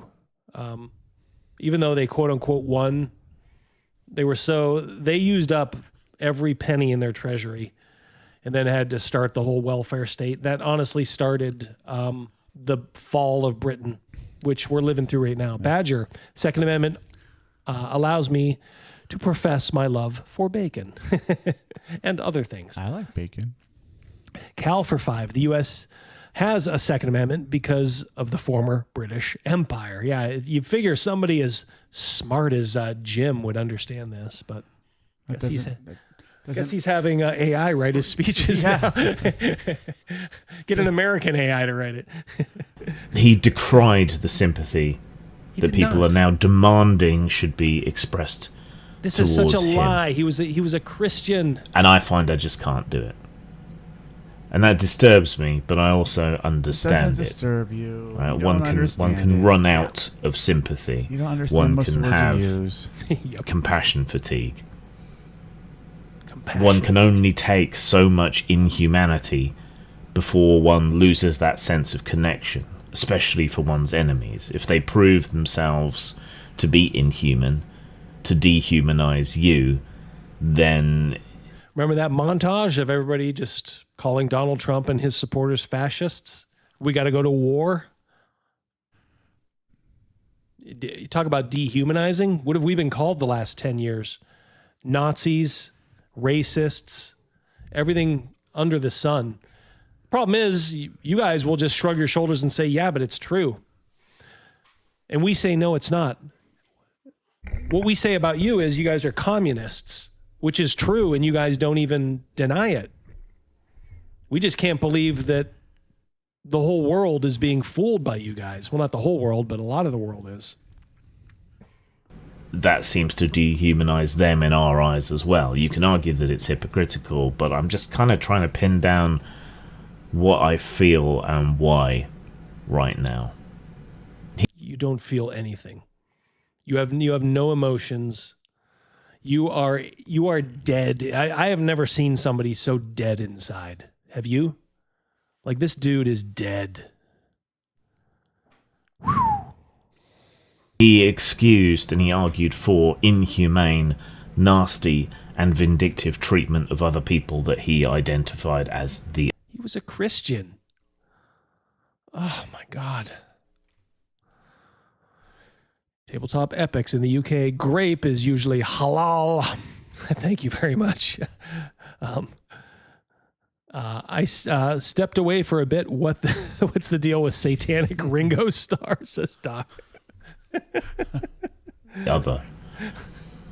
He excused and created cover for the destruction of many families, and now you want me to express sympathy for his. And I guess in that instance, I do. Oh, pat yourself on the back. Don't sprain your arm doing it. I do. He didn't deserve to die, but list every lie that your side says about him. And then say, but I do feel sympathy. You know, some of the people around him are innocent and they are going to be hurt by his loss. And I can feel empathy and sympathy for them.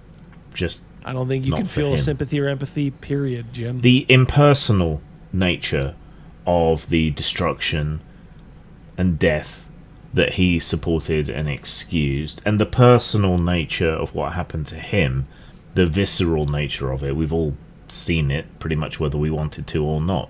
I didn't want to see that. But the fact that that is gratuitous and personal and in your face and someone you recognize and know, at least from the media, doesn't in any way balance the scales here. He indirectly and structurally helped cause it's a good one, Grimjim work. Far worse harm and pain than this. Divided families, destroyed families, all of it.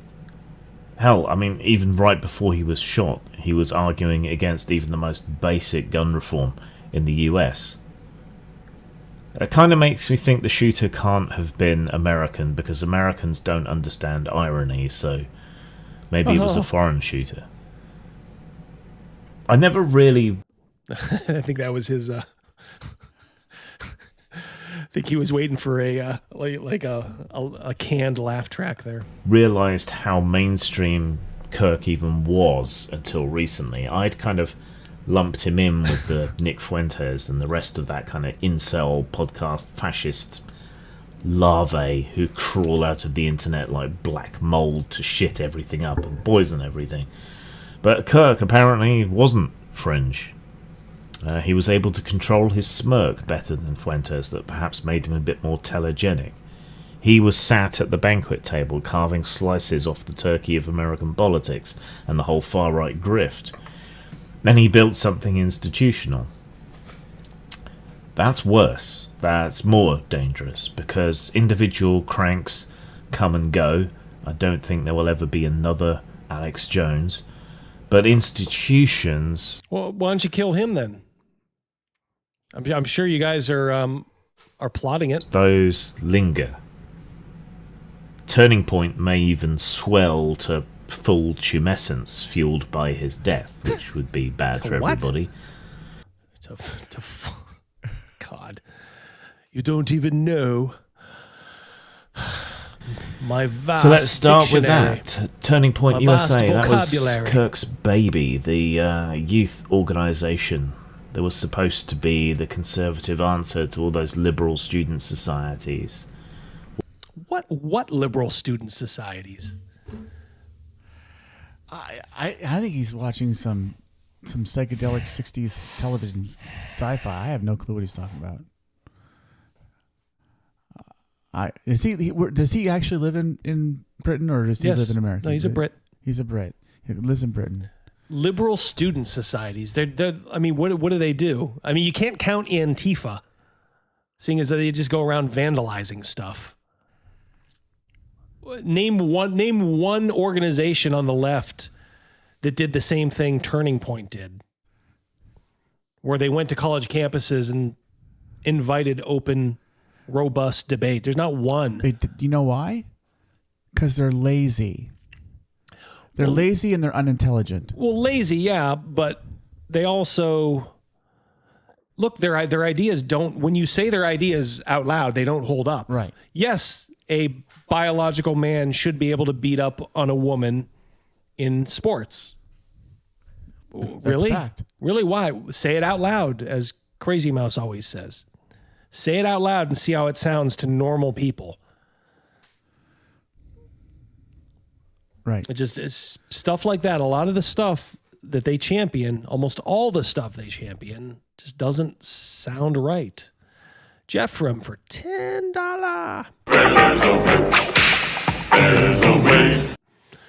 I asked Grim on X how Charlie Kirk was a fascist. Still not answered, as he was busy calling Kyle Rittenhouse a murderer. Yeah, he's big on that too. And I've showed Grim the picture of Kyle getting kicked and having the gun like pointed up. He's literally protecting himself. Lost what respect I had for him as a designer for such dishonesty. Yeah, I lost mine a while ago when he basically did this exact same kind of video after Trump was assassinated. Attempted. Well, attempted, yes. The attempted, yes, thank you.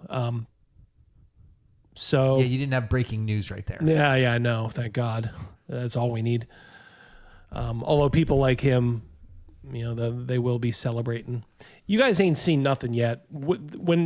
Even if Trump dies a natural death, like in office, or even like after he's out of office, it's going to be 2.0 as to like, oh, I thought this person was normal. They're a lunatic. They're evil. And then are we going to see riots in the street? Because that's what they do. Yeah.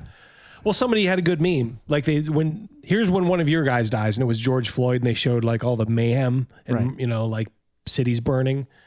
It's like, here's what we do, and it's like candlelight vigils that are getting vandalized. By the way, as I said, these people have no soul. They are demons in human form. There was a candlelight vigil in Montana, and someone rode those electric bikes through it, yelling like, fuck Charlie Kirk or whatever. And then the mob grabbed him. Yeah, and we then looked he's at that. just like, whoa, Yeah. what happened to free speech? Now I'm not allowed to say what I want to say. Yeah. Yeah, and it's like, those days are over. Sorry, you're going to get a little now. Maybe we don't go all the way, but you're going to get a bloody lip when you do that stuff now.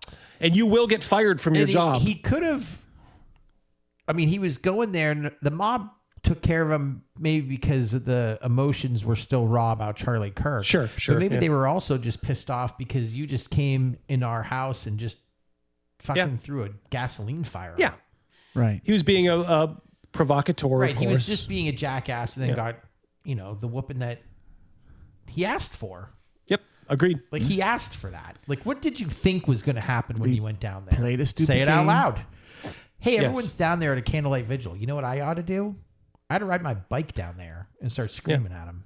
Yeah, and those folks, like I said, they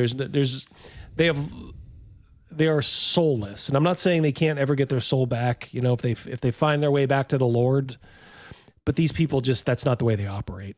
Patrick Gmo for 2. I'm losing IQ points just as I'm about to shut it off. I think you guys are getting the point. Spin for 2. Okay, this guy reminds me of Saruman before his hair went white. Hey, baby, let's make some orcs. He would do that too. Osiris for 5. Leftists don't want more gun control. They want gun bans and confiscation. When you tell them what that would mean, realistically, they appeal to emotion.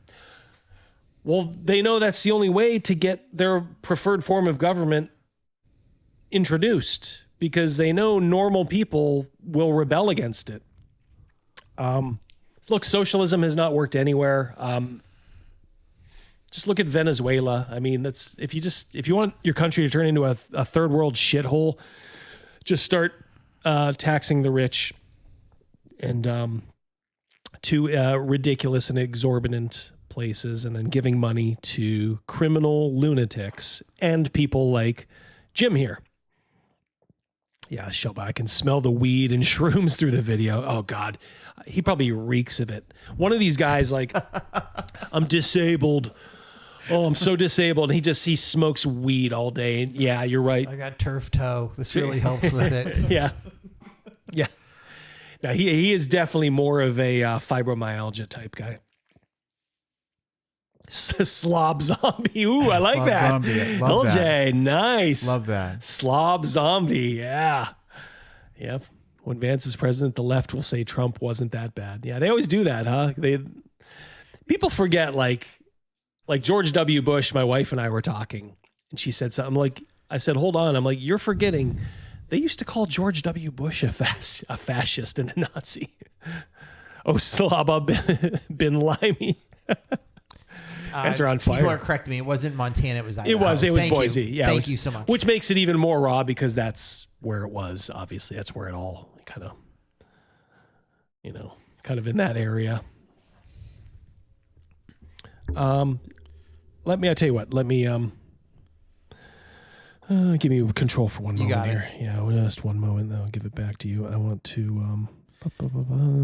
Travis wants to know, Travis Pop, what smells worse, his hat or Condor's wall? Ooh. It's a good one. Ooh, that should be a poll. It depends, like cigarette smoke or weed smoke. I'm going to say his hat. His hat's got to reek so bad. Condor's place is probably unimaginable, but that hat is probably a fucking crime. Ed Lord says the wall. All right, let's go to a little bit of some more hopeful stuff. I first started listening to Charlie in 2016. I started listening to him because I was on a search. I was looking at things around me, and I knew that something was off. I knew that something wasn't right. So I grew up in a Democrat household. I remember when Obama became the first black president. When that happened, I was at home and we was watching it on TV.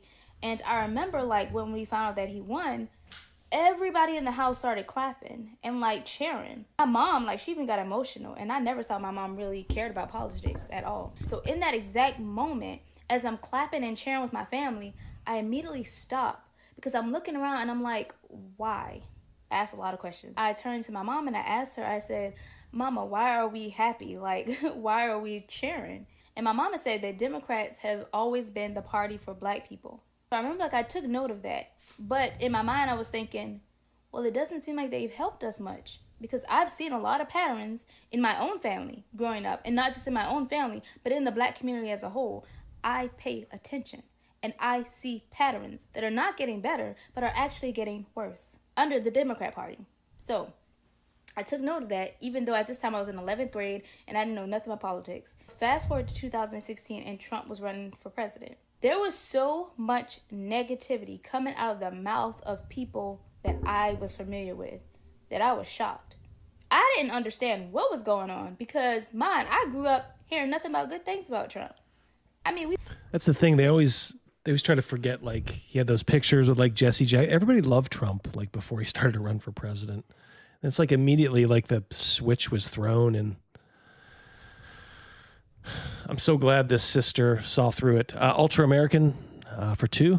They think Charlie is bad. Wait till they meet Milo.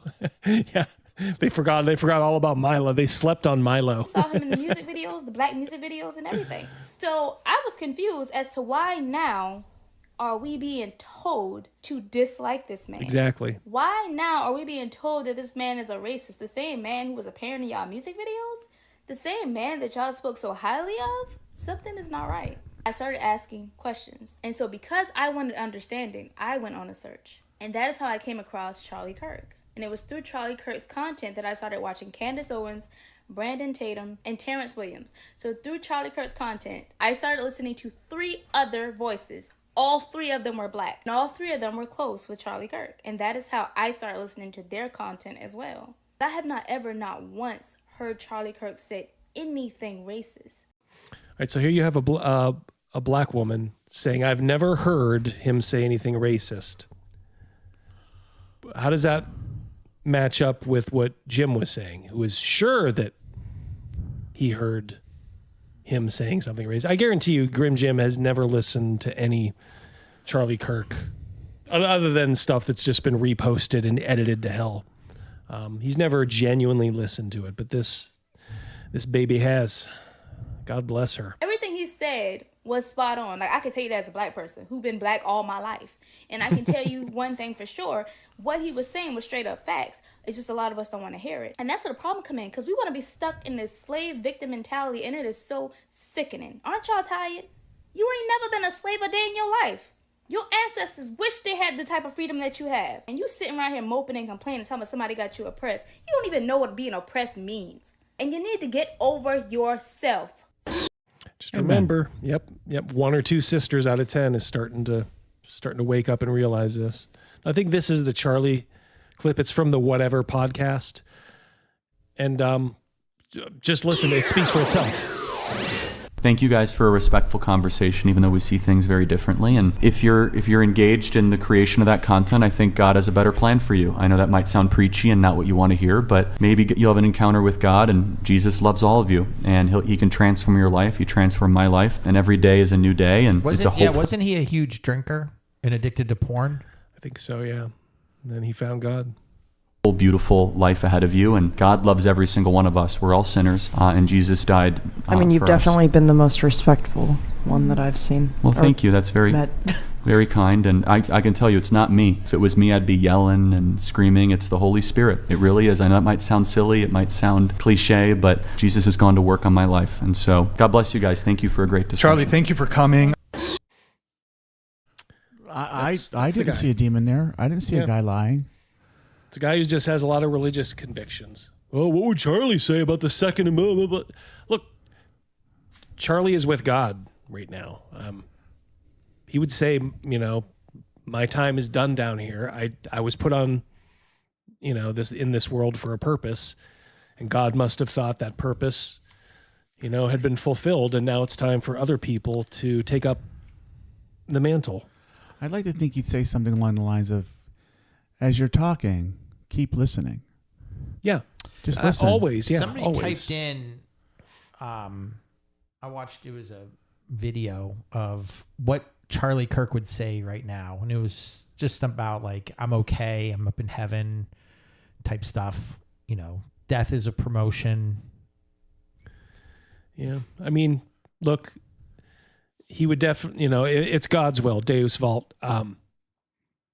But he did have 2 young children, which is that is because I played it last time, and I'm not gonna, because I'll probably break down. But his girl running towards him, when he was on the set of, I think, Fox and Friends or something. How old are his girls? Is it like 3 and 5? Chat. I think 1 is 3. I saw that clip as well, and that got me. The 5-year-old will have some good memories. The 3-year-old might not. Well, yeah, no, they won't. But I guess that's the one benefit of having a famous father. She'll get to know her father not only through her mother, but through all of his discourse throughout the last several years. The people in the chat are saying 1 in 3. 1 in 3, okay. If it's 1 in 3, none of them will remember him actually as a person. Yeah, but he will. He had a daughter and a son. I thought he had 2 daughters. Yeah, I'm not sure. Daughter and his son, okay.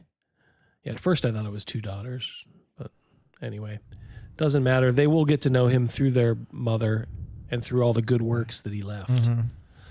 So hateful, says Badger. Yeah, boy, he was just shaming them sluts, right? just telling them, they better get right with the Lord or they're going to hell. That's what retards like Jim would have you believe. Grimjim is a moron.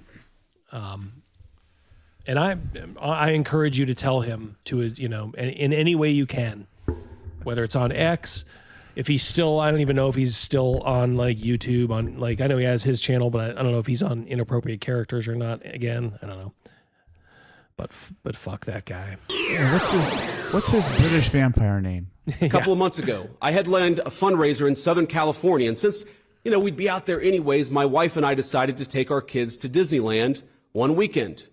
We had fun, and to be clear, most of the guests said very nice things, or they just left us alone. But there was a loud and very vocal minority that would shout at my children, who were 8, 5, and 3, whenever they got the opportunity. "You should disown your dad, you little shit," one middle-aged woman yelled. You're at Disney, the vice president, and a lunatic middle-aged woman, the kind that we showcase all the time on this channel, starts screaming, "Disown your dad, you little shit." The happiest place on earth. Yeah, happiest place on earth. And these mongrels are roaming about it, just looking for trouble. Have you non-committed people? Have you seen enough? I mean, is this what you want? Is when you look at your side, these are the tips of the spear. These middle-aged women who are lunatics. At my 5-year-old, "Tell the Secret Service to protect the Constitution, not your father," screamed another. Are these women violent? Probably not. Are they deranged? Certainly. And while our side of the aisle certainly has its crazies, it is a statistical fact that most of the lunatics in American politics today are proud members of the far left. Yep. Not even debatable. Anybody who tries to say otherwise, just laugh in their face. Well said, 48. After Charlie died, one of his friends and one of our senior White House staffers had left-leaning operatives in his neighborhood passing out leaflets telling people what he looked like and where he lived, encouraging neighbors to harass him or, God forbid, to do worse. While he was mourning his dead friend, he and his wife had to worry about the political terrorists drawing a big target on the home he shares with his young children. Are these people violent? I hope not. But are they guilty of encouraging violence? You damn well better believe it. Yes. Violence is going to come to you. You will have no choice. You're in a fundamental situation here where whether you choose violence or not, violence is coming to you. You either fight back or you die. Okay, so I understand you don't believe a guy on YouTube with wearing sunglasses at night. Do you believe one of the smarter guys around? That's Elon Musk talking to Tommy Robinson, who organized the Million Patriot March over in the UK. They're finally starting to wake up and realize if we don't act now, we won't have a country. But look, he's saying, and I don't think it just applies over there, you may not want it, but is violence coming to you? You either fight back or you die. What are you going to do about it? And that's the truth. That's the big question. Did it take that little Scottish girl to really light the fire, though? I think it helped. It certainly helped, but it's a shame. It's a shame that she was put in that position. It's a shame that the world had to see it, and it's a shame that Dad fucking made a bunch of people fucking grab their balls and stand up. Look, Tommy Robinson is the real deal. He's been around for a while. Another guy that's been thrown in jail for stuff that he said over there, but they can't keep him down. And yeah. But I mean, look, that's the world's richest guy, and not a guy who's prone to just say stuff to say stuff. He's you can tell every time Elon talks, he's thinking about what he's saying. And he's telling you violence is coming to you. The left is, I I don't want to say they're in their death throes, but they are starting to feel it now, and they are starting to feel discomfort because normies are starting to really wake up. I think the British public are telling the world that they're ready to fight back. Good. I just got fired without warning. Aww. I found out because I couldn't log on to Slack or Outlook. So that was really fun. I don't know who needs to hear this, but your boss is not your friend ever, and you're not safe at your job. So Can you give us some background? What did you get fired for? Right. Yeah, she doesn't say, but I believe the context was, she was another one of these gloaters, one of these inhuman, like gloating about his death. I think that quote from Mad Men about, that's why I pay you money.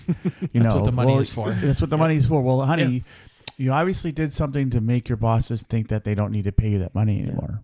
If you thought your boss was your friend, that's on you. That's your lookout. I give you money, you give me ideas. And you never say thank you. That's what the money is for. At the end of the week, you guys are square. When they send you a check for your work, you guys are square until the next week. you should cultivate backup options at all times because capitalism sucks. Oh, blame capitalism. Yep. You fucked up, so it's got to be capitalism's You fault. don't need to have a backup plan. What you need to do is put your fingers where they belong and not on your phone, and shut your effing mouth about things that is going to get you fired. You know. Yep. Yep. And you're not safe, unfortunately. You're not safe. And I'm going to be fine, but a lot of people in my position wouldn't be fine. So I just want this to be a warning to whoever's out there and is getting cozy at their job. Don't. Reaction to Charlie's murder, and how do you feel about the way This things chick kinda may nails it. go from here? Thank you so much for having me, Pierce. It's obviously still very raw for a lot of us. I'm finding myself very caught between, on the one hand, wanting to honor his legacy of unity through debate and coming together to take down the temperature, and then wanting to honor his legacy of telling the truth. And the truth is, this is not a both sides issue. The killer killed him, according to police reports, because he found Charlie Kirk to be spreading hate. This is a view shared by every single prominent Democrat. Yes, there are people on Blue Sky advocating for violence, but what actually caused this was the utterly quotidian, utterly ubiquitous demonization of the political opposition from the left. And it has just led to violence because they said the other side were Hitler and Nazis. They said that speech is violence. To combine those two things together is to sign the death warrant of prominent conservatives. And that is what we are seeing again and again and again. And it is utterly facetious to suggest that there is any comparison between political violence on both sides. Every example they bring is not actually showing that, whether it's Governor Shapiro, whose attempted assassination was from a Free Palestine leftist, or whether it was the Minnesota assassinations, which were from somebody who said he was operating at the behest of Democrat Governor Tim Walz. There is a culture among Democrats at the highest level to suggest that their political opposition are a danger, and that suggests that their lives are forfeit. And I want to come together. I do. I love what Shank said. It brought tears to my eyes. I had to reach for a tissue while you were playing Charlie's words. But at the same time, we cannot unite with people who are lying to our faces about who we are, who will not take responsibility for the fact that they suggested that we are Nazis because of totally legitimate views that reflect the majority of Americans. So what I say is, let the left say we were wrong. It is legitimate to vote for Donald Trump. It is legitimate to be pro-life. It is legitimate to believe that there are only two genders, and we were wrong to suggest that that was not the case. We were wrong to say that that is hateful. When they say that, I am waiting with open arms to take down the temperature. Bingo. I like the fact that everyone let her speak. No one cut her off on that other 5-person panel. Yeah, say what you want about Piers Morgan. He does try to run like a tight ship on that with his show.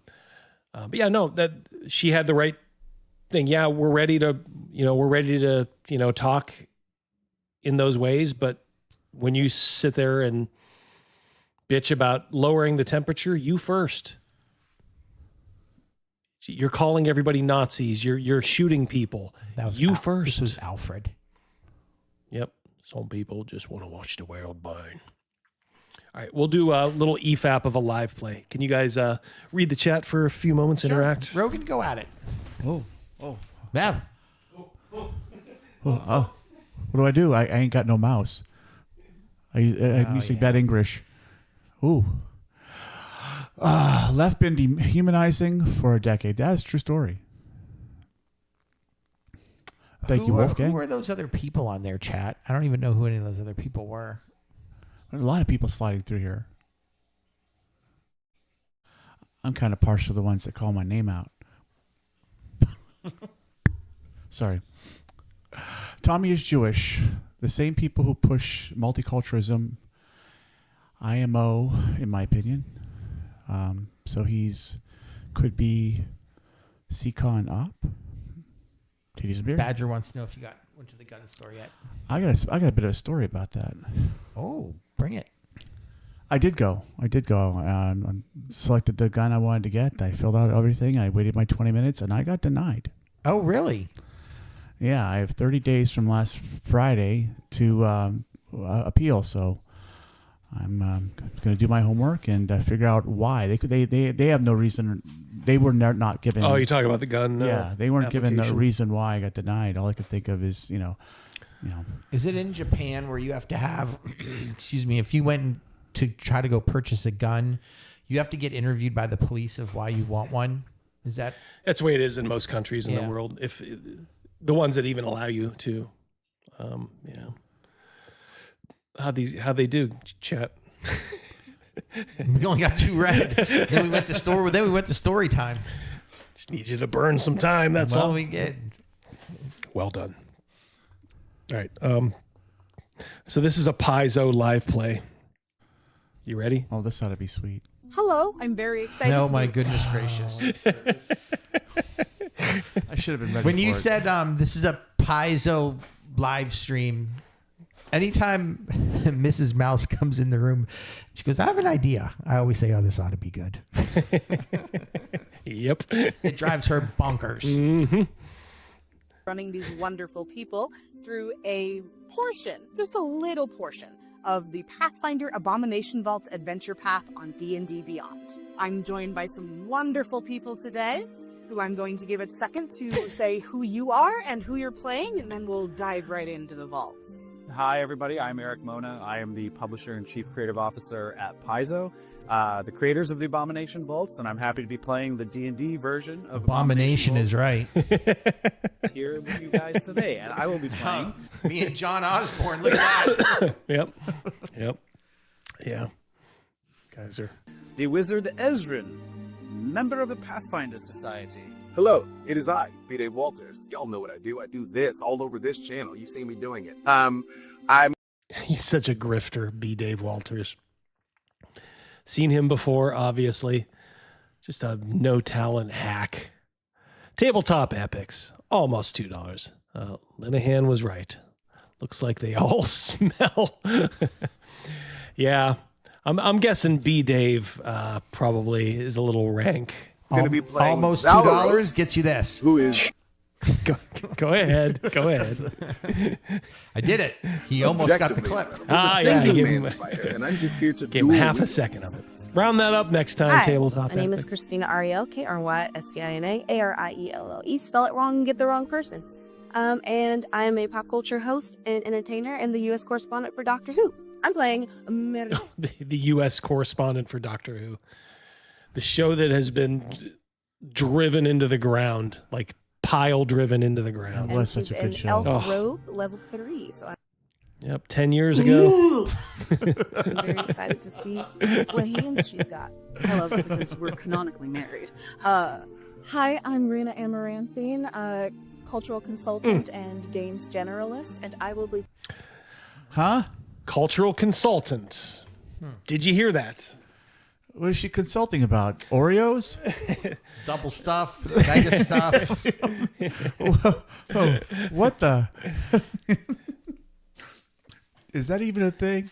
These are the people that they pay to read. They pay to read your stuff, and then they say, "Oh, you can't say this because this will offend Native people, the first tribes, or ooh, that's a little white centric." What's on her cheek? I think they all have sparklies or something on them. Okay. You heard her say it, guys. That is the kind of cultural consultants that RPG companies are using. These are the tastemakers, if you will. Tastemakers is right. It must be paying tasting double Oreos. Yeah. It must be paying her a lot of money because all her jewelry's plastic. Mm-hmm. As Charles Barkley would say, she must be from San Antonio. A lot of big old women down there.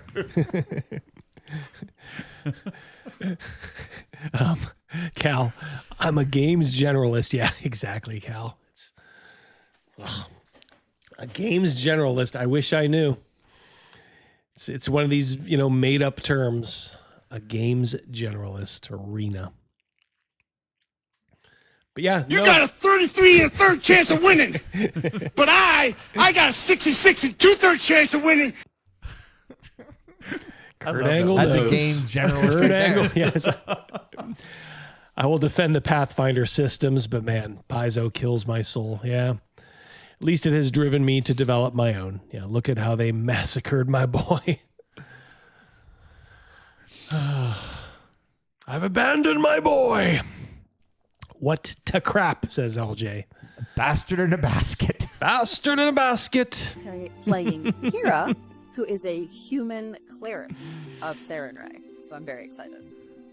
And yes, we are married. What a cleric of Captain Nabisco or the Nabisco land, or I love how she's snuck in there. And yes, we're married, because that's so important, for a stupid live play that like 500 people have seen. That's good to know. And I'm Rue Dickey. I'm Paizo's marketing and media manager. And huh? What? Paizo is the number 2 RPG company. Marketing and what was it? Marketing and I couldn't even tell you. There you go. That's Paizo's social media and marketing. Please tell me this was a Halloween show. I mean, it kind of has to be, right? If you want to dress up like a girl, whatever. We don't have to live in your fantasy. But why are you still sporting the beard and at least pluck your chest hairs then? That's not the point. You missed the point. Cultural consultant equals 600-pound DEI commissar, says Magna. Yeah. This person here looks like, they got the little beard going on and all the glitter and stuff like that, but it looks like they've been eating a fudge popsicle. Yeah, that lip liner is disgusting. That ain't Maybelline. Oh, it's gender dysmorphia, guys. He hates his butt. No, it's autogynephilia. Do you know what he did?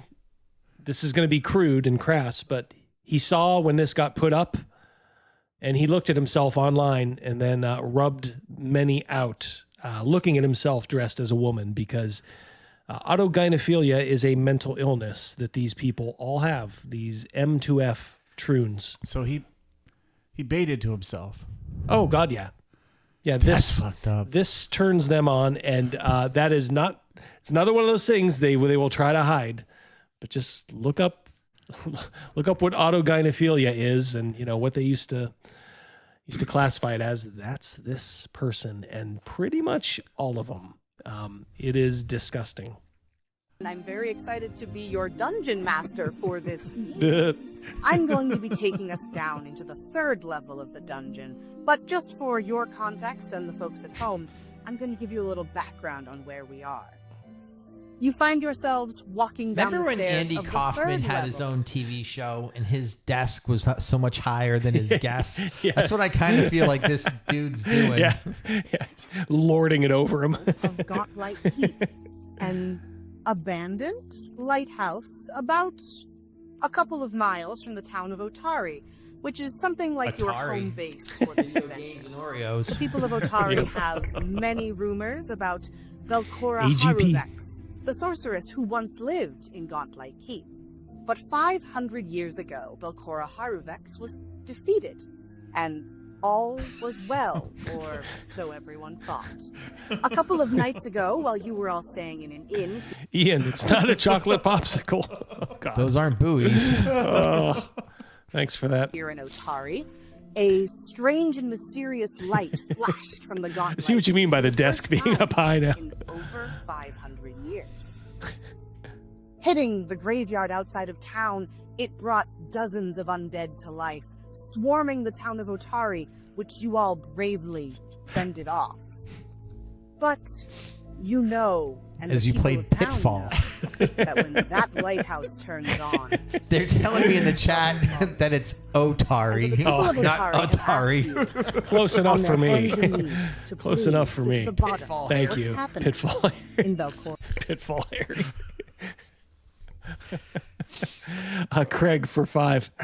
I can't tell if they worship Zeech or Slaanesh. I bet it smells like Nurgle, though. Yes. As someone who plays Death Guard, yes, I empathize. Patty for $1. Trump just truthed that Antifa is now a terrorist organization. Hell yeah. About time. DB for 5. Man, a guy goes to load the dishwasher and comes back to a Looney Tune apocalypse. What the fuck?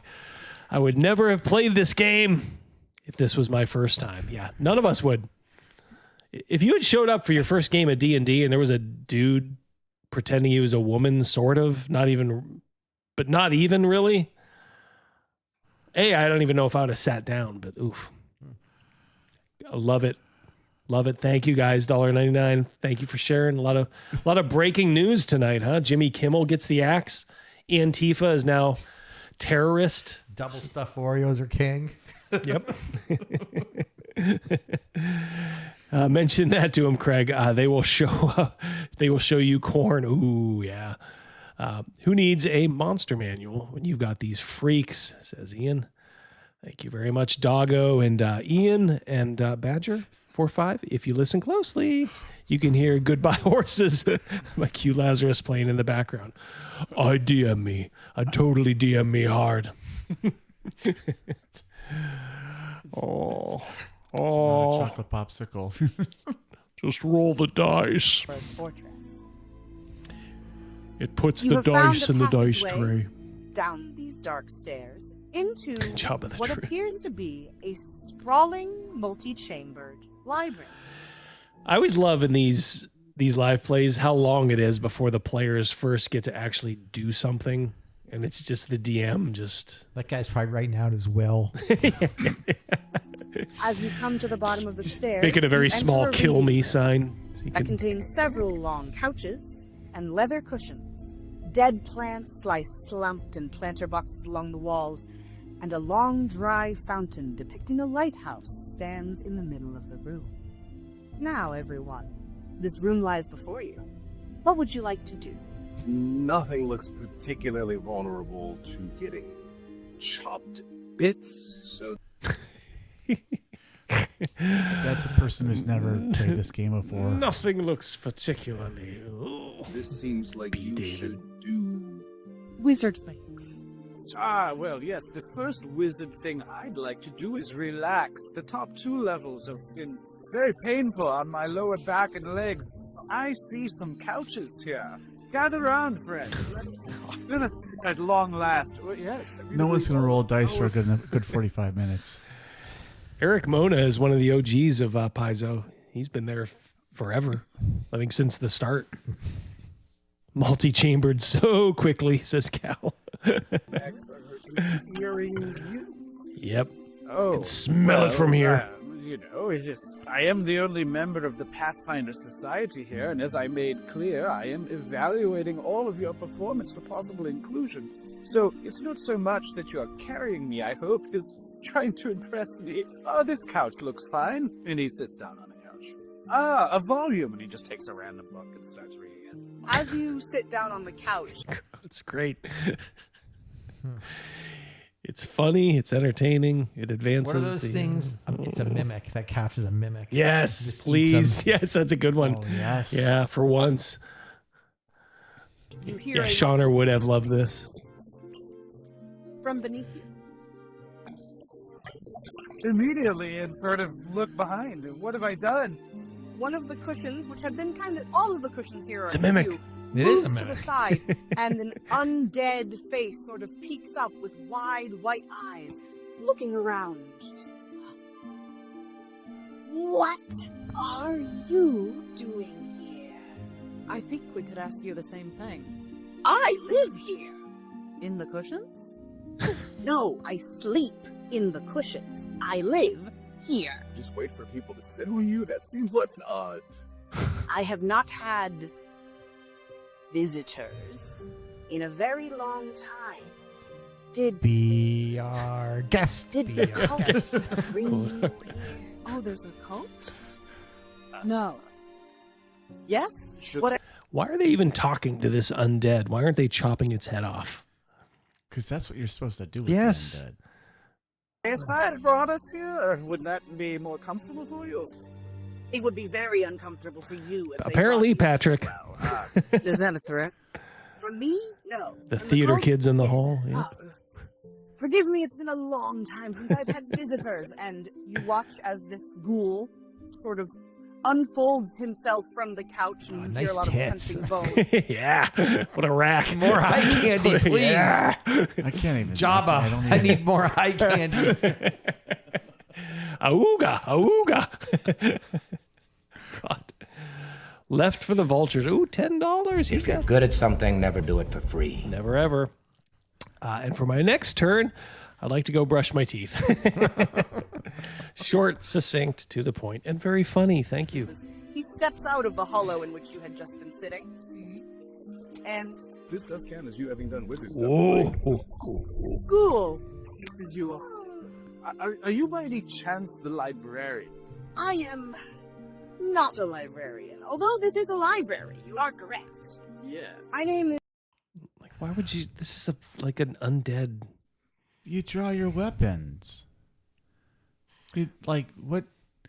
I mean, it certainly demystifies the undead, but I mean, to a point where it's just like pathetic now. It's satire. So they've invaded the basement of a castle in Disneyland. more or less.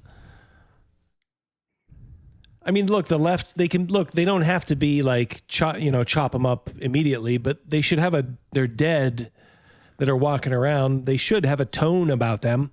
Yes. Either as like a forlorn messenger, not someone who's going to like have tea with them, who's going to sit down and banter. Oh yeah. This is Augrail, and let us say that I am an outcast of my own people. That checks. Cult. She's There's angry. a moment where he oh, of course.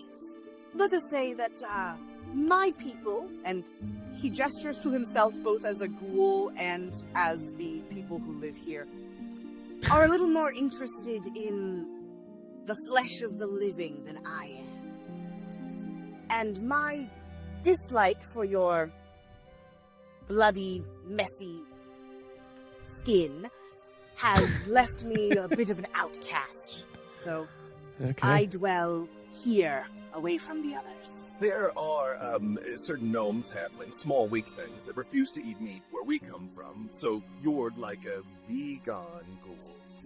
A Vegan-ghoul! Yeah, you're a vegan. Vegan ghoul. Well, This is really This is really messed up. This is really messed up. The thing is, like this was made to be entertaining. Like this obviously isn't just like somebody's session like a bird's eye view of, you know, like a session in progress. This was meant to be entertaining. That's to me the scary part. Remember, Double D, nothing can be evil. Yeah, that's right, James. Yeah, so they have to tear everything down. You know what's also entertaining? Bus crashes, houses on fire. Yeah, if these people are on them, for sure. Is that a soft-shelled dinosaur behind them or dragon? It's a dragon. It's a dragon. There's an owl there on the other side. Yep. Wise decision. I have it on good authority that my meat is well aged past its prime. Valeros, on the other hand, would perhaps make a better snack, but I'm glad that we will not be eaten. I've been called one more than once. Not sure how up to date on things you are. 500 years, Lighthouse has been dark. Lighthouse came on tonight right after we arrived, which happens an anomalously high amount of time. Like there is production value here. Like this is a set. Like the lighting is, you know, I guess what you'd expect for a semi-professional show. Like they're mic'd up properly. You can hear everybody. But like this is the product. If that's a real window, this is on an ocean voyage too. You think? Let's hope it's the Lusitania, the Titanic. See, we just show Something up places along and those ancient prophecies and evil wizards return and dragons descend. We lead interesting lives. So do you have any idea why this building might have illuminated itself tonight? You watch his face kind of tilt confusedly, and as much expression as you can get out of his kind of half-eaten face. Just, the light is on? When... The light is on. That was my big line. He probably went over that earlier with him. There's going to be a point where I say the light is on. I want you guys to react strongly. Asterion for $10. I got you now. Say when. You're Daisy if you do. Daisy if you do. Asterion Moloch, $10. I'm not even opposed to the idea of a sapient, non-hostile undead, but it should be both an incredibly rare and profoundly depressing thing to encounter. Yes, like I said, you don't have to. You can use them as like warnings or like messengers, but there should always be like a depressing aura around them. That they're either so pitiful that you want to kill them just to put them out of their misery, you know, or you'll just let them be. Patrick for $5. All these live plays have everyone acting like they're performing Shakespeare's Henry V at the Globe Theater. My eyes cannot roll any harder. Yours and mine both, pal. I feel like we should be watching them scenes at the Apollo with the dude comes out with the broom. Mm-hmm. Yes. Mm-hmm. On, and in fact, some of your less discerning in terms of appetite brothers and sisters came to our town and had to be discouraged. Permanently. It was fun. It was. No loss of mine. You see, long ago, not quite the 500 years you are speaking of, but after the fall of the sorceress who once held this place, my people, the Morlocks... You know, the part that was really weird to me is this person, before they went on stage in camera, looked in the mirror and was like, this is exactly the look I want to go to. I look good. Yeah. Hair's greasy. I'm going to put on this ugly ass dress. Chest hair's popping out all over. Can you... Yes, I'll have another Oreo, please, and rub it all over. And then I'll drink some motor oil so the shit's on my top lip. But yeah, it's not about us. It's like, how can I goon to this like after the show? Like, is this gonna do it for me? Ugh. Yeah, let me part my hair so it accents my bald She built spot. all of her tunnels and her dungeons, but she left the doors open. And we all felt this space was worth having. So, we came up, but unfortunately she had left many of her servants behind, and my people were quickly overwhelmed. Night, Travis. That's why you sleep in. See you, Trav. Yes, for safety. Also, He should be like it should be Trav 1 and Trav 2 for him and Travis Fowler. Travis Yeah. Pop. Yeah. James for 10. Oh, you guys are I'll give him. He always gets the same one. Let's give him something else. Little different. A little different. Cock is pretty good. Nah, I got something better for something James. better than that. He's got 22, 23, 24. over the top. Yodeling through the Alps is James for 10. From now on, I request all of my responses to be from True Detective Season 1. Oh boy. All right. I will. All right, I got another memo. A little homework. All right, got this. I will. Double D skipping work tomorrow to catch Yeah, up I on guess so. TV shows. All right. Quieter. Your people hunger for the flesh of the living. What do you mean, you people? Yeah. That's I mean, racist. some flesh is objectively better than others, but flesh is And living. confirmed. And so the fact that they came up from the tunnels and were turned back, isn't that good? Oh, no. We weren't turned back. We were turned. An important distinction to Turned or turned? Clarification. And he gestures to himself because he is a Morlock who has become. Right. It's great planning. Become a Morlock, which already looks like it's undead, but have it be undead so it has no punch whatsoever. Right. So you have to sit there and explain it to people. Oh, great. These are Paizo employees. They're by really the way. gonna like this angle. He's a Morlock, but he became undead. Yeah. That's gonna flip him out. Yeah, so you can't even tell really. Oh. No, sorry, I was missing that piece. In the of good old content. days, then. In the good old days. We heard a number of fairy tales and childish warnings to children that Belcora, the sorceress, would take people to be fed to her Morlocks, and I always assumed that was a bit of an overstatement. But the Morlocks really do eat flesh. Some of my less civilized fellows do. But you do not. I only eat the flesh of the undead. Oh, like so you're a cannibal? Which apparently to these people are worse now. Yeah. Oh my God. Also, we're like, 10 minutes in and nothing has happened. Just a conversation. When she sits around a table. Here they come. Here they come. Type is ragu. I was going to offer you some berries and trail rations. Would you like that? They are technically already dead. I would not be opposed.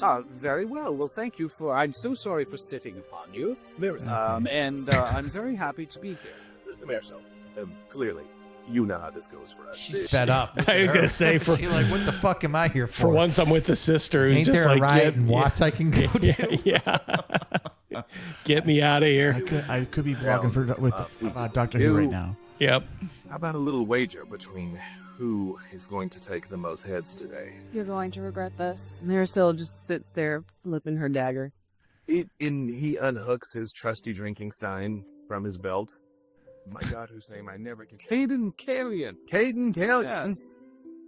Bless you, my sister. If I win, you have to tell everybody that I'm the superior warrior, and if you win, you can have my lucky stein, which you know what this means to me. It's seen me through many a battle and many a I'll tell you what that. I get your stein and I don't kill you.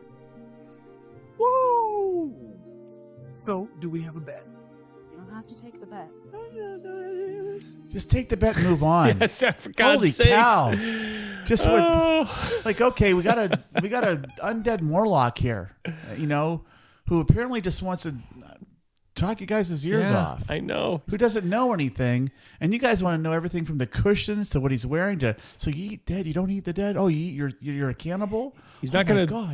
He's not gonna tear them apart and eat them. He's just gonna bore them. Yeah, to here. death. Will you eat trail mix? I have trail mix. Will you eat the trail mix? Everyone take 1 die 4 boredom damage. Yeah. Oh my God. You want me Holy cow! You want me to not take a... It's gonna make me look bad in front of my friends. Don't do that. I don't want to kill him. I don't want. I will record the results. It's a running of this theme, test Chris. and It's a report running it to the theme. Pathfinder Society. Yeah. What? I will love and support you through any and everything. It's in the background as you're doing this. Two-fisted action, right? Grail goes to the bookshelf, and there's a bunch of dusty tomes, as Ezra noticed. But there is also what might be the oldest cordial of brandy you've ever seen. It's like murky inside. You're not entirely sure if it's even still like edible anymore, but he's swirling it around and pouring glasses. Sorry, It's always about the food. Always about the food. Michael McLaughlin. Homeboy trying to get with the sister in real life. Yeah. I'm waiting for the fat chick to growl. She's not interested. She's mine. Hands off. Like Chris Farley in that skit on Saturday Night Live. Yes. I'm starving. That's guy. Remind me. That's a good drop. Yeah, I'll put that one in. Along with the entire season 1 of True Detective. Valorous slams. Just down bang. It's like it's a gentleman would sip it, but he lamb. Make me a Constitution saving throw. I knew it. Oh man! I knew you get a tummy ache. That is going to be a 15. 15. Okay. You throw the glass of brandy back, and it's thick in your. I love how they go to the trouble to have an electronic die 20, but they have the die 20 colored so poorly you can't even tell like what he rolled. It's like you could do maximum contrast on that thing. In a way that you're not. Maybe that's by design to keep the story going. Oh yeah, You can feel it on that the I think way was a down, 15. and there's, like, Look moments closely, it's where like a you think, 7. Ooh, perhaps that wasn't a good idea. But then it hits, and you're just nice and warm, and you know that Caden Kalian is looking out for you on this one. You always. Maybe don't. Smooth. Isn't it? I've been aging it myself. I will take a free. I think age ages it itself. Oh, it is delicious. Yeah, how do you age it yourself? Yeah, it's a good catch there, Rogan. How do you age it yourself? I hate to see where it puts it at. Yep. Oh boy. I'm gonna let you have that one. Get that Thank in a you so second here. much. Welcome. Now, We got to get through the pulse pounding action here. you're here on purpose, all of you? You're here on purpose. Left for vultures for 10. I'm Johnny Bench. No runs, no drips, no errors. Not a 1. It's Now we really can see some boobies. it's really hard to follow the compelling story because I just keep thinking Adonis Artiste. I can tell the women at the table are also torn between Hercules and Shakespeare. Yeah. Thank you very much, vultures. Why are they making saving throws just for drinking a drink? I wish I knew, DB. I wish I knew. Yep. Apparently so. Yep. Pulse pounding action, Shark. Good to see you, buddy. Chomp, chomp. Chomp, chomp. Swells. Shark got together. A couple of things. Shark got together, I think, with Spin Gypsy. They had a nice game. I saw the pictures. Congrats. Yeah. And I don't know if no one of consequences here, but after the show, sign up for be a subscriber to No One of Consequences channel. He's been sending me some stuff on the side, just like Cal does, and a lot of other folks too. So appreciate it. I did tell No One of Consequence I give him a shout out. So please go to his channel. We are adventurers. We are here to spread knowledge of the secrets of the abomination vaults. And dispatch monsters and take their worldly possessions. And if there is some gold in it, yes, we will also be collecting that. There's a direct correlation between our heroism and compensation. And for posterity, we want to see who can slay the most monsters. But she didn't agree. She was clearly afraid. Oh. I am not afraid, but I will challenge you to an arm wrestling. Ooh, she is angry. Doom Bunny for 5. I hope they never leave this room. Yeah. But I want to watch some arm wrestle in real life. Yeah, yes. I need my working arm afterwards. Afterwards, though. Oh, are you afraid? I don't want you to hurt me. Yes. So you're afraid? I am afraid. A man has to know his limits. All right, so you can't even take that bet. Why should I take yours? I pull out a book. Valorous is afraid.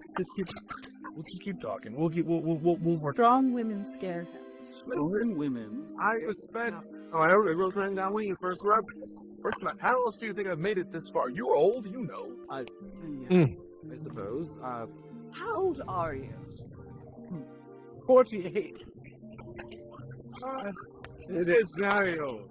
I am withered, depressed. I was invented by a bunch of 20-year-olds, and at the time we thought that sounded old. But now, we're older than that, and we're embarrassed. But that's neither here nor there. In this line of work, it's impressive. Could you point us towards perhaps a downward staircase? They're only now looking to leave this Yes. room. Which is fine if it's your normal group, but like I said, they went to a lot of trouble. They have multiple cameras. They have, I think, 4 cameras set up for different shots for this. They have 4 cameras, like an actual set, and they thought this would be entertaining. I'm speechless. In our line of work, we think descent seems to be the way. Yes, you're doing more wizards. Any books you recommend that we read? You too, sir. Favorites that contain See you, Patty. spells or ancient lore? See you that Sunday. might be- Remember, guys, I'll be on Patty's show 1 p.m. EST. Sunday. Sunday. Back out. Patty is on I have Rumble. room in my- So if you are not over on Rumble yet, get over on Rumble. Remember, Rumble is the lifeboat for this channel. YouTube could not, any day, could say, hey, you don't align with what we like, and we are kicking you off, and I won't be able to do anything about it. So that's why I also multi-stream to Rumble and X. So please get a Rumble account if you can. My pouch for 3 books. Take a look at Patty's shop, too. Oh, if you're looking for magic books, those will be deeper in. I like history, so that's what I've collected here. Do you perhaps have a history of the Abomination Vaults? Local history, so to speak? Good night, Chris. You watch as he Yeah, good sort night, of like Chris. See you, Chris. pulls out, picks the one out. Are you attempting to imply the Dad of the past can give you some sort of insight into what's going to happen in the future? Yes. It's not been my experience. Well, Back in the hands of the book. It is a plain leather-bound notebook with no gilding on the side, and he says, it's a bit of a biased account, but once there was a front desk operator, and this was their logbook. Front desk. This is D&D. A front desk. Wasn't this a perfect opportunity for them to roll a search? Some Yeah. dice to be rolled, or how about convincing this? They are on a railroad so straight. there's no need even for the dog and pony show, the sham of choice. Oh my lord! Sometimes I read it for company. Oh, very good. Let's just take a moment, and I go to sit, and then I stop and I look behind, and I. Yeah, front desk operator. Oh, good. And then This I is a just sit and D&D start game. looking through them. We have Morlock librarians that are undead passing out books at a reception desk. All right, if you say so. This is so faggy. I can't add to that. It's so stupid. God. I can't. I don't even. I don't find Oreos appealing right now. Yeah. You'll never find them appealing after this. No. Tell Mrs. D to take them off No the more Friday fudge. night list. No more fudgesicles. Yep. Well, just to see what I can glean. Yeah, you learn from reading this book that this area that you are in is the visitors' reading room for Belcora's library, and essentially her closest like that. confidants and high-ranking tenants were welcome to come to this space and borrow a book and read it for her. And you can sort of see what books were checked out and brought here, what books were denied from being checked out, and where those books were returned. So Interesting. So the person who died, who was evil, 500 years ago, I guess, a witch or whatever. Who I don't even remember. But she has a waiting room where lieutenants can check out a book.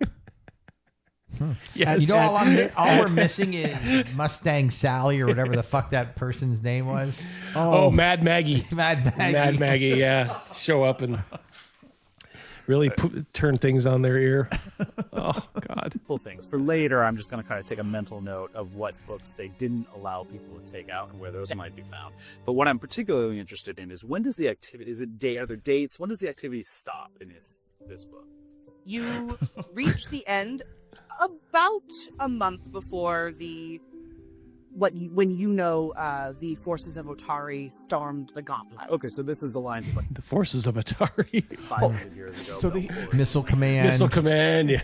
He asked, Defender. Did he ask about the checking out the books? I kind of missed a little bit that,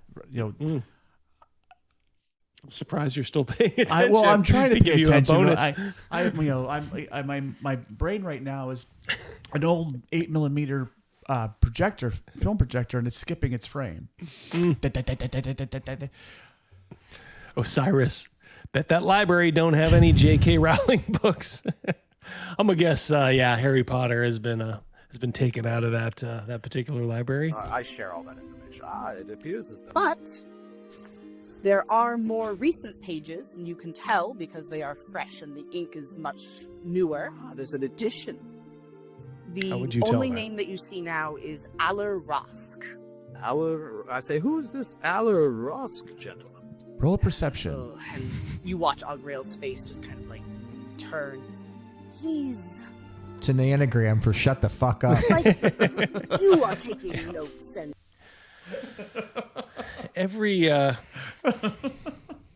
Every time I doubt myself as a DM, I see these guys and I'm like, I guess I'm not that bad. keeping track of things. Is my forte. He does that for the cult that lives beyond. Cult wizard. What sort of cult? We've seen signs of a cult on the way down here. Can you tell us more about this cult? Roll They religion. call themselves Oh, we're not gonna roll the religion? cult Okay, of the yeah. Canker. The canker. the Like canker? canker sores? As in sore? Thank you. I imagine more than one. They are much of a sore, yes. They hope to one day access Valcora's power here in the Gauntlet. And how does one go about accessing the power of the ancient sorcerer? Save us some time. Very erotic. I hear, but I have never seen for myself. There is a chamber in which the Gauntlet gathers strength before the lights turn on. Before.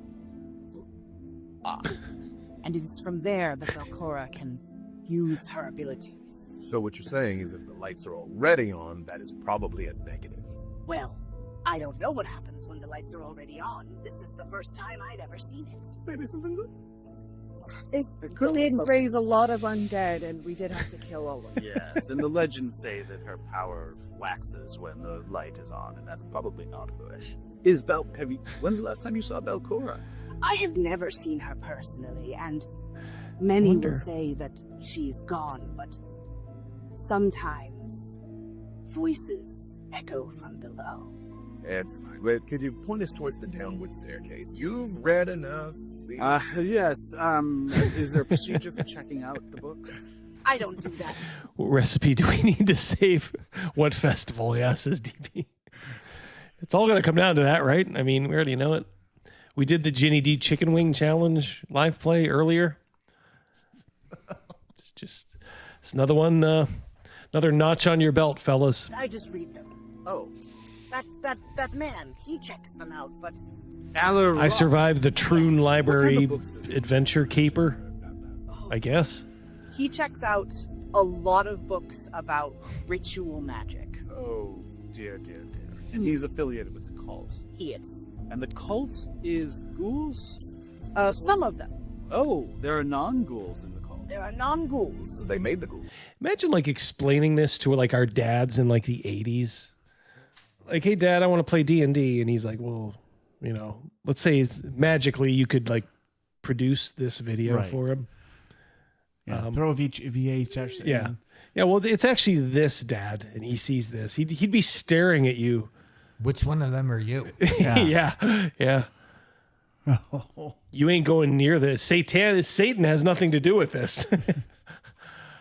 You're grounded until you can beat my ass. Yeah. JS would love to get their hands on one of you prep boys. Hell yeah.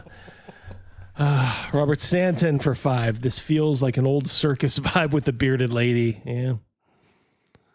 Yep. 1 point of order. I think the bearded lady at the circus was far more entertaining. It's a very diverse cult. Nope. And there's the 400-pound woman. She talks about diversity. Yeah. Yeah. The staircase There's your is gatekeeper. this way, but it is a very long way this way. Between you and the way further down, there are a lot of nasty folks. Is it like a hallway, or do we see stairs on the other side? So there is the door. When he opens the door, there's a hallway in front of you. Hang on, one quick I'm second. checking my Narrow down the text hallway. Let me see. messages. Somebody wait, forgot to can you do pick that, up like- somebody. I'm seeing if that person is going to go get somebody. If you need to run out of here, go ahead. Go ahead. I got a text okay. message out there. Yeah, it's okay. You know it's bad when you get the "who's picking me up" text. Yeah. Yeah. That's didn't happen very often, but yeah, every parent has gone through it. Oh shit. I can. Let's Fell through the cracks. Look at that. Teamwork. Dang. It's just shoot an arrow with light on the arrowhead. I'm gonna... Sticks into a door at the opposite end of the hall, only about 30 feet down the hall. Am I wrong? And Should there be some form of attack roll? Guess not. I'm wondering like that area is now illuminated, but like you can already see like everything else anyway. Like can the players like see all the blued out? Because that's not really private, is it? Like they can see the rest of the map, Right. Is what I'm trying to say. So there are obviously there are no surprises. the This was a light that surprise. emanates from it reveals that there are doors on either side of the hallway. This boredom is surprising. So nice that we've announced our presence. Oh, yes. We're coming to execute all of you. If you're going to leave, you should do so They're coming now. to take me away, haha. Very trapped. If you don't, would you mind taking a look, please? Oh, of course. I'm just going to start running down the hallway. That is a way to detect She traps. wants to I think. die. All right. That's Act great. the way you do that. She's my hero. Listen, I could go with detect magic, or I could go with mess shit up. Big fan of your work. As you're running down the hall, nothing trips. Don't run into any traps. I'm going to do 2 backflips. So, Dungeon Man. She has that "I don't want to be here" aura. Mm-hmm. She is not like, I understand you're playing a character, but you also like, you're at a table with other people. Like occasionally flash a smile to let them know. But honestly, I really do think she's like, I don't know what I'm doing here. All right. To be clear, Yes. my arrow hit a door, and there were 2 other doors. You gotta go. One on the left and one on the right. That's okay. Who's coming to get me? No problemo, sir. No problemo. Crazy Mouse is out. We ain't going too much longer anyway. So, peace out, sir. I will. Good night, everybody, and I will be sending Double D that list of requests. Yes. Yep. He is very good about that. Direction of all evil. Yes. All right. All right. Are you? Kira, you will make a very good member of the Are pack. you meant? Society. Are you meaning to kick it in or just kick it? I hear you. I hear you. All right. So So go this- ahead and make me either an Not a big acrobatics deal. or athletics check. So we're getting close to the end anyway. So I see everything. But it works. 24. 24. We'll see it. With a very graceful roundhouse backflip kick, you knock this door open. So they're finally attacking something, and it's the door. Yeah. First attack roll is against the door. Okay. Revealing a reading room with an ancient sofa, stuffing and springs sprawled across the floor. Another room with books. I mean, say what? Like, guys, shoot out to the more books you say. Before we go in, I am going to look over my shoulder and wink at my way. Perfect. Are you entering this room? Why not? Why? Awesome. So they're 25 minutes in. I think they've talked to somebody, and they've explored one room out of the room that they started in. A hallway in one room. And what, 2 rolls the whole time? Mm-hmm. Yeah, 2 rolls. Starts just whining, but goes in last. Like, up more sitting and reading. Well, I'm not going to sit on that couch. Yeah, exactly. Who knows who's in that? What if they had failed?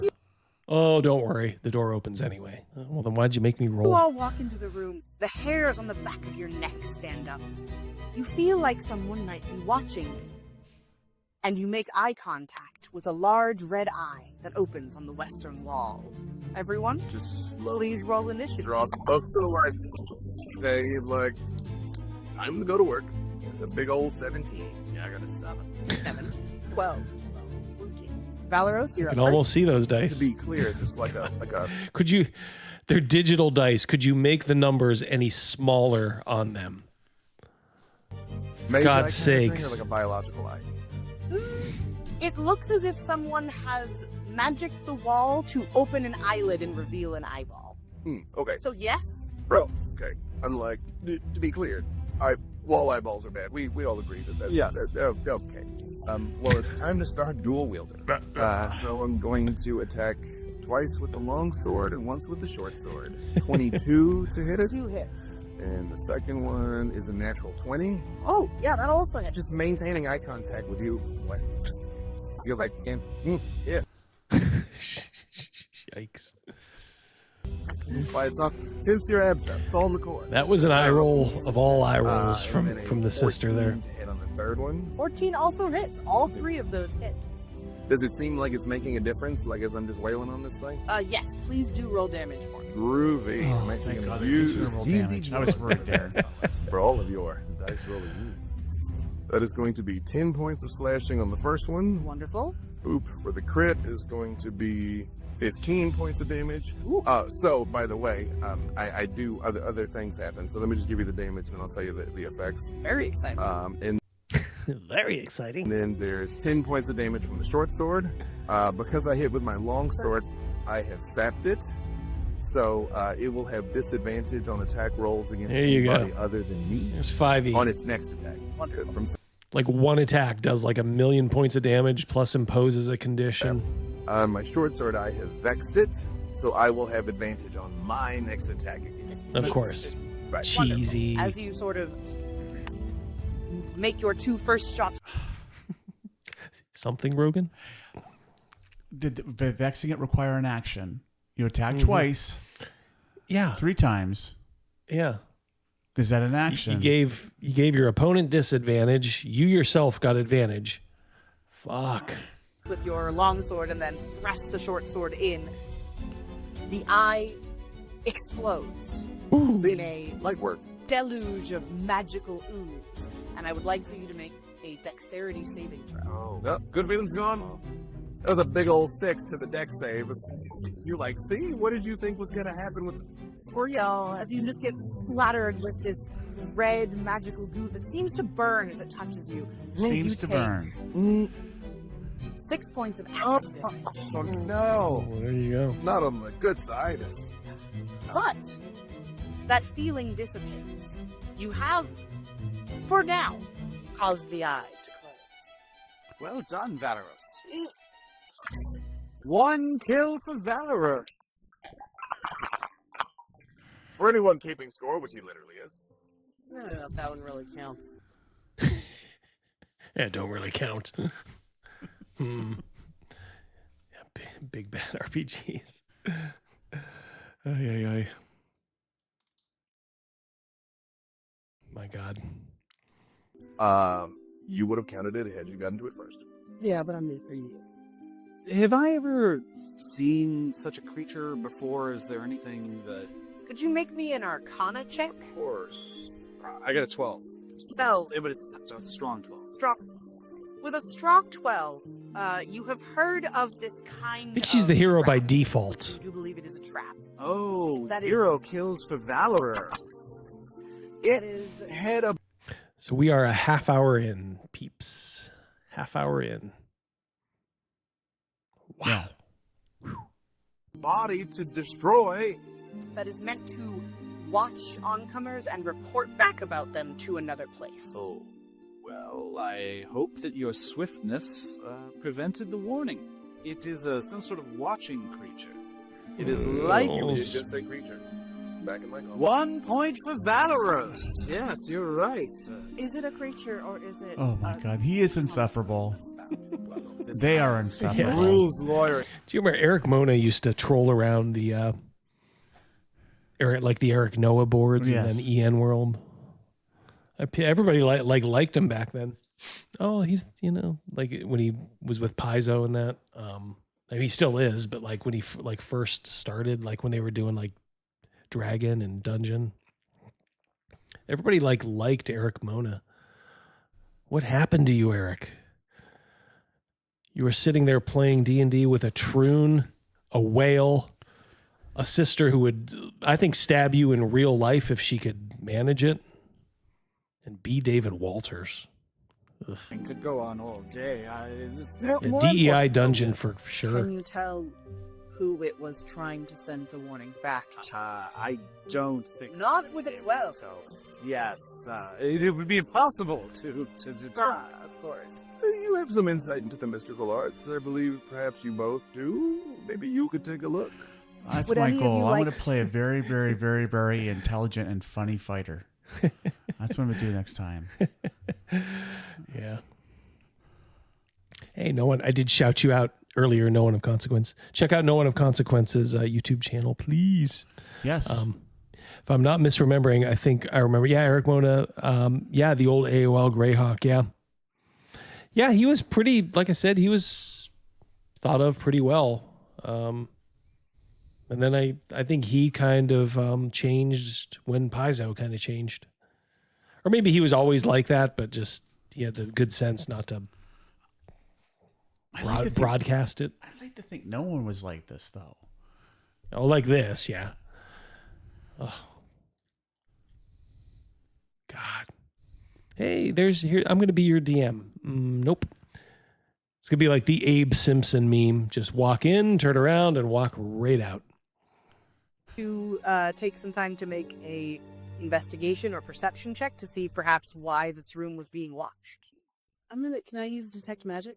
So in using detect magic, you notice one, obviously, the trap upon the wall, which Doesn't she have you to roll? notice still exists. I could be So wrong. in defeating it, you didn't yeah, totally it's destroy an it, action. You should simply roll. deactivate it. Oh, what's that? You didn't actually destroy the whole thing. That just got rid of a temporary. Wow. And It was definitive. there doesn't seem magic in this room. There is an extremely strong magical presence underneath the rug. All right, I am going to stab the rug. I saw that, Ryan. I'm going to be exactly like this in 2 weeks, Double D. No, you won't. Looking forward to playing with you, my friend. Yep. Mrs. D will be in that game too. I don't even know if she's signed up yet, but so I think there's at least 3 of you, maybe 4. So we will have a good game. Ooh, does that count as one? Nothing happens. All right, then I will throw the rug back. Underneath the rug is an elaborate. It is indeed. Oh. You've been out wizard. I'm going to make a Arcana check to see what I can glean from the symbols. I'll never be out magicked in this. I got a 26. Woo! That's much better than a 12. With a 26, you sort of lean down and look at the symbol. I've seen this look before. You recognize some of these runes from your prior studies of Belcora. You know that this is her particular. I mean, I'm saying it for effect, but part of me is saying this is like torture. It is. Like if I was at a table like this at Gen Con, I would probably have to get up and be like, I got to go to the bathroom. Yeah. Like I wouldn't be able to continue to put up a front of thinking that this was at all good. I don't think you would have lasted this long. We wouldn't have lasted this long. I mean, we did done another famous group walkout. Yeah. You know, which we did do at one point a couple years back at Gen Con. Yeah. That was awful. He was bad in an entertaining way. If you're gonna be bad, don't be bad in a boring way. Like the DM that we just honestly just left on. Like he was bad in a really weird. Like he was kind of creepy and weird, and just so incompetent that it was funny. Yes, that's why I paid him. I did pay him. You were better for it. I had different ideas. Yeah, everybody else just got up and left. I'm like, Here you go. Sorry, I just threw $10 on the table right in front of him and said we can't play anymore. You know, calling it a hot mess would have been an understatement. It was really messed up. Yeah. That's fun. That's fun. Her style of magic. This spell circle was either drawn by her herself or by someone very close to her. Do I think that this spell circle is functional at this point? You do not think it is currently functional. It is fully set up, but it appears as if an external force is stopping it from working. Okay, I'll share that. This appears to be defunct. Even before you can say it, Valorous This appears to be defunct. Let's go. Wow, Valorous, I'll talk to them about it. It's fine. Let's go. Both Nericiel and myself, and even occasionally Kyra, have an opportunity to explore potentially dangerous traps before we step upon them. Yep. I've played some bad ones too, but they were entertaining. They were entertaining bad. They were like train wrecks. Not just the one that we bailed out of. Like I had one where this scraggly haired old woman. It was like an Elric. Like it was the first year we went to Gen Con, which would have been 2009. Yeah. And so we didn't sign up before. We just decided last minute, hey, let's just go to Gen Con, and back then it was actually still kind of fun and good. On its own merits, unapologetically. But I saw, so the pickings were slim, but there was a space in an Elric game, Chaosium's Elric. And I'm like, oh, cool. I got it. I was so looking forward to it. There was a scraggly haired, middle-aged woman, the kind that you'd see just roasting Charlie Kirk in one of our videos. She was the DM. And all she did was flirt with this 20-year-old kid who was sitting next to me. So much so that it was she was doing weird things for and to his character. And everybody was just kind of man, this is really strange. Thank God that was only a 2-hour session. You didn't see much of that back then, but I was so thankful. I'm that was one of my first introductions. It wasn't the first game we played at Gen Con, but I was just man, that is really bad. She wanted this kid so bad too. That's messed up. She's probably close to 300 pounds, scraggly white. I'll never forget her. Scraggly hair going down, shoulder length.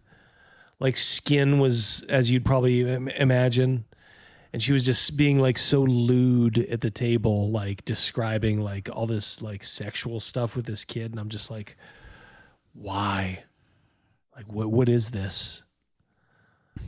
Oh.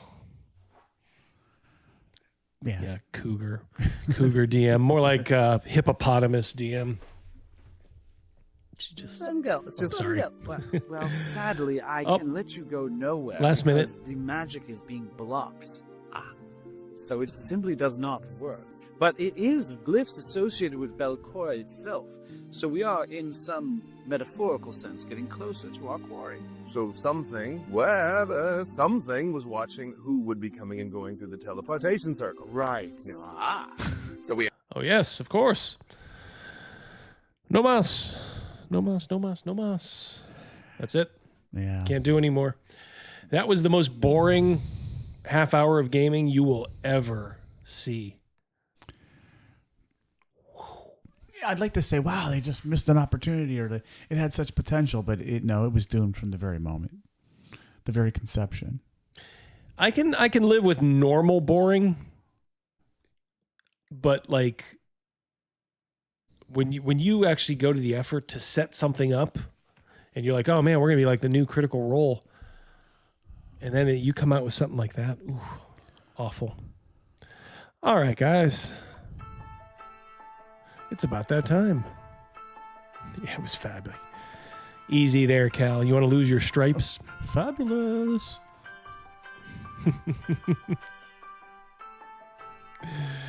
Yeah. Not counting the stops, but yeah, of actual just time of the video, half hour. Oof. Patrick for 5. Nah, not a cougar. That's a turkey vulture. Ooh. Still enjoys the thrill of the hunt, but it's too weak to take down the kill. Yeah. It was disgusting. Well, there you go. Stay strong, everybody. Don't let these guys get away with lying online. Now you can just point to, oh, he was a MAGA guy. Then why did Jimmy Kimmel get his ass fired? Now that's all you have to say. Welcome to the terror list, Antifa, which you should have been on at least 8 years ago. So glad. Yeah, they have destroyed Tesla dealerships, burned many parts of many cities, especially like Portland. I love it. Absolutely love it. Stay strong, stay together, don't do anything stupid. We will win, we will prevail. Yep. Sure, there'll still be, a little bit of residue. Don't ever lose this feeling. You don't have to dwell on it. Don't get angry. Just be determined. That's all.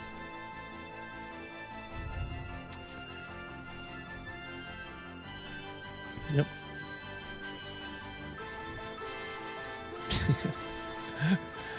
Sorry about that. I want to borrow Condor DM's Q-tips. Yeah. Speaking of that, maybe we'll even do a little Condor next week. Get back into the swing of things. Where have you met weirder people? Conventions or game shops? Oof. Conventions. Yeah. Not that there hasn't been weird people in game shops, but just the sheer volume at gaming conventions. Yeah, not even close in my book. Honestly, you will see a lot of troons at big conventions now. Like Origins a little bit, and Gen Con especially. There's a lot. So I just avoid it.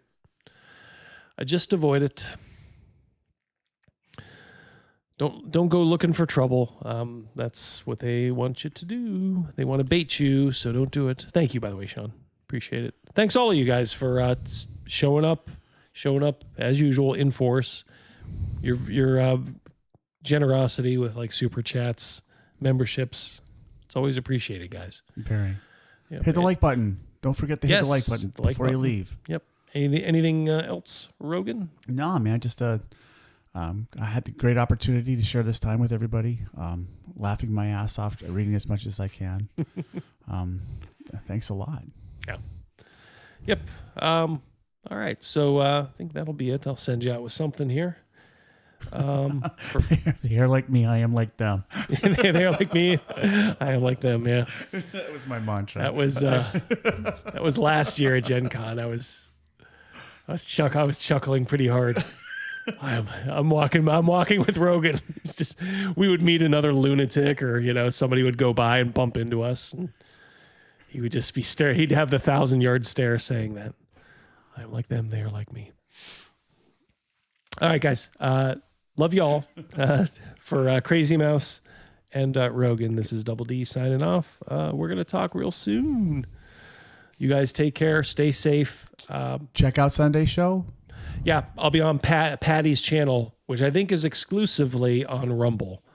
So go to Patty's channel on Rumble, and you'll see me there 1 p.m. Eastern time. So look forward to seeing you guys. Let's show out for Patty. He's always here doing good work. So let's show out for him, shall we?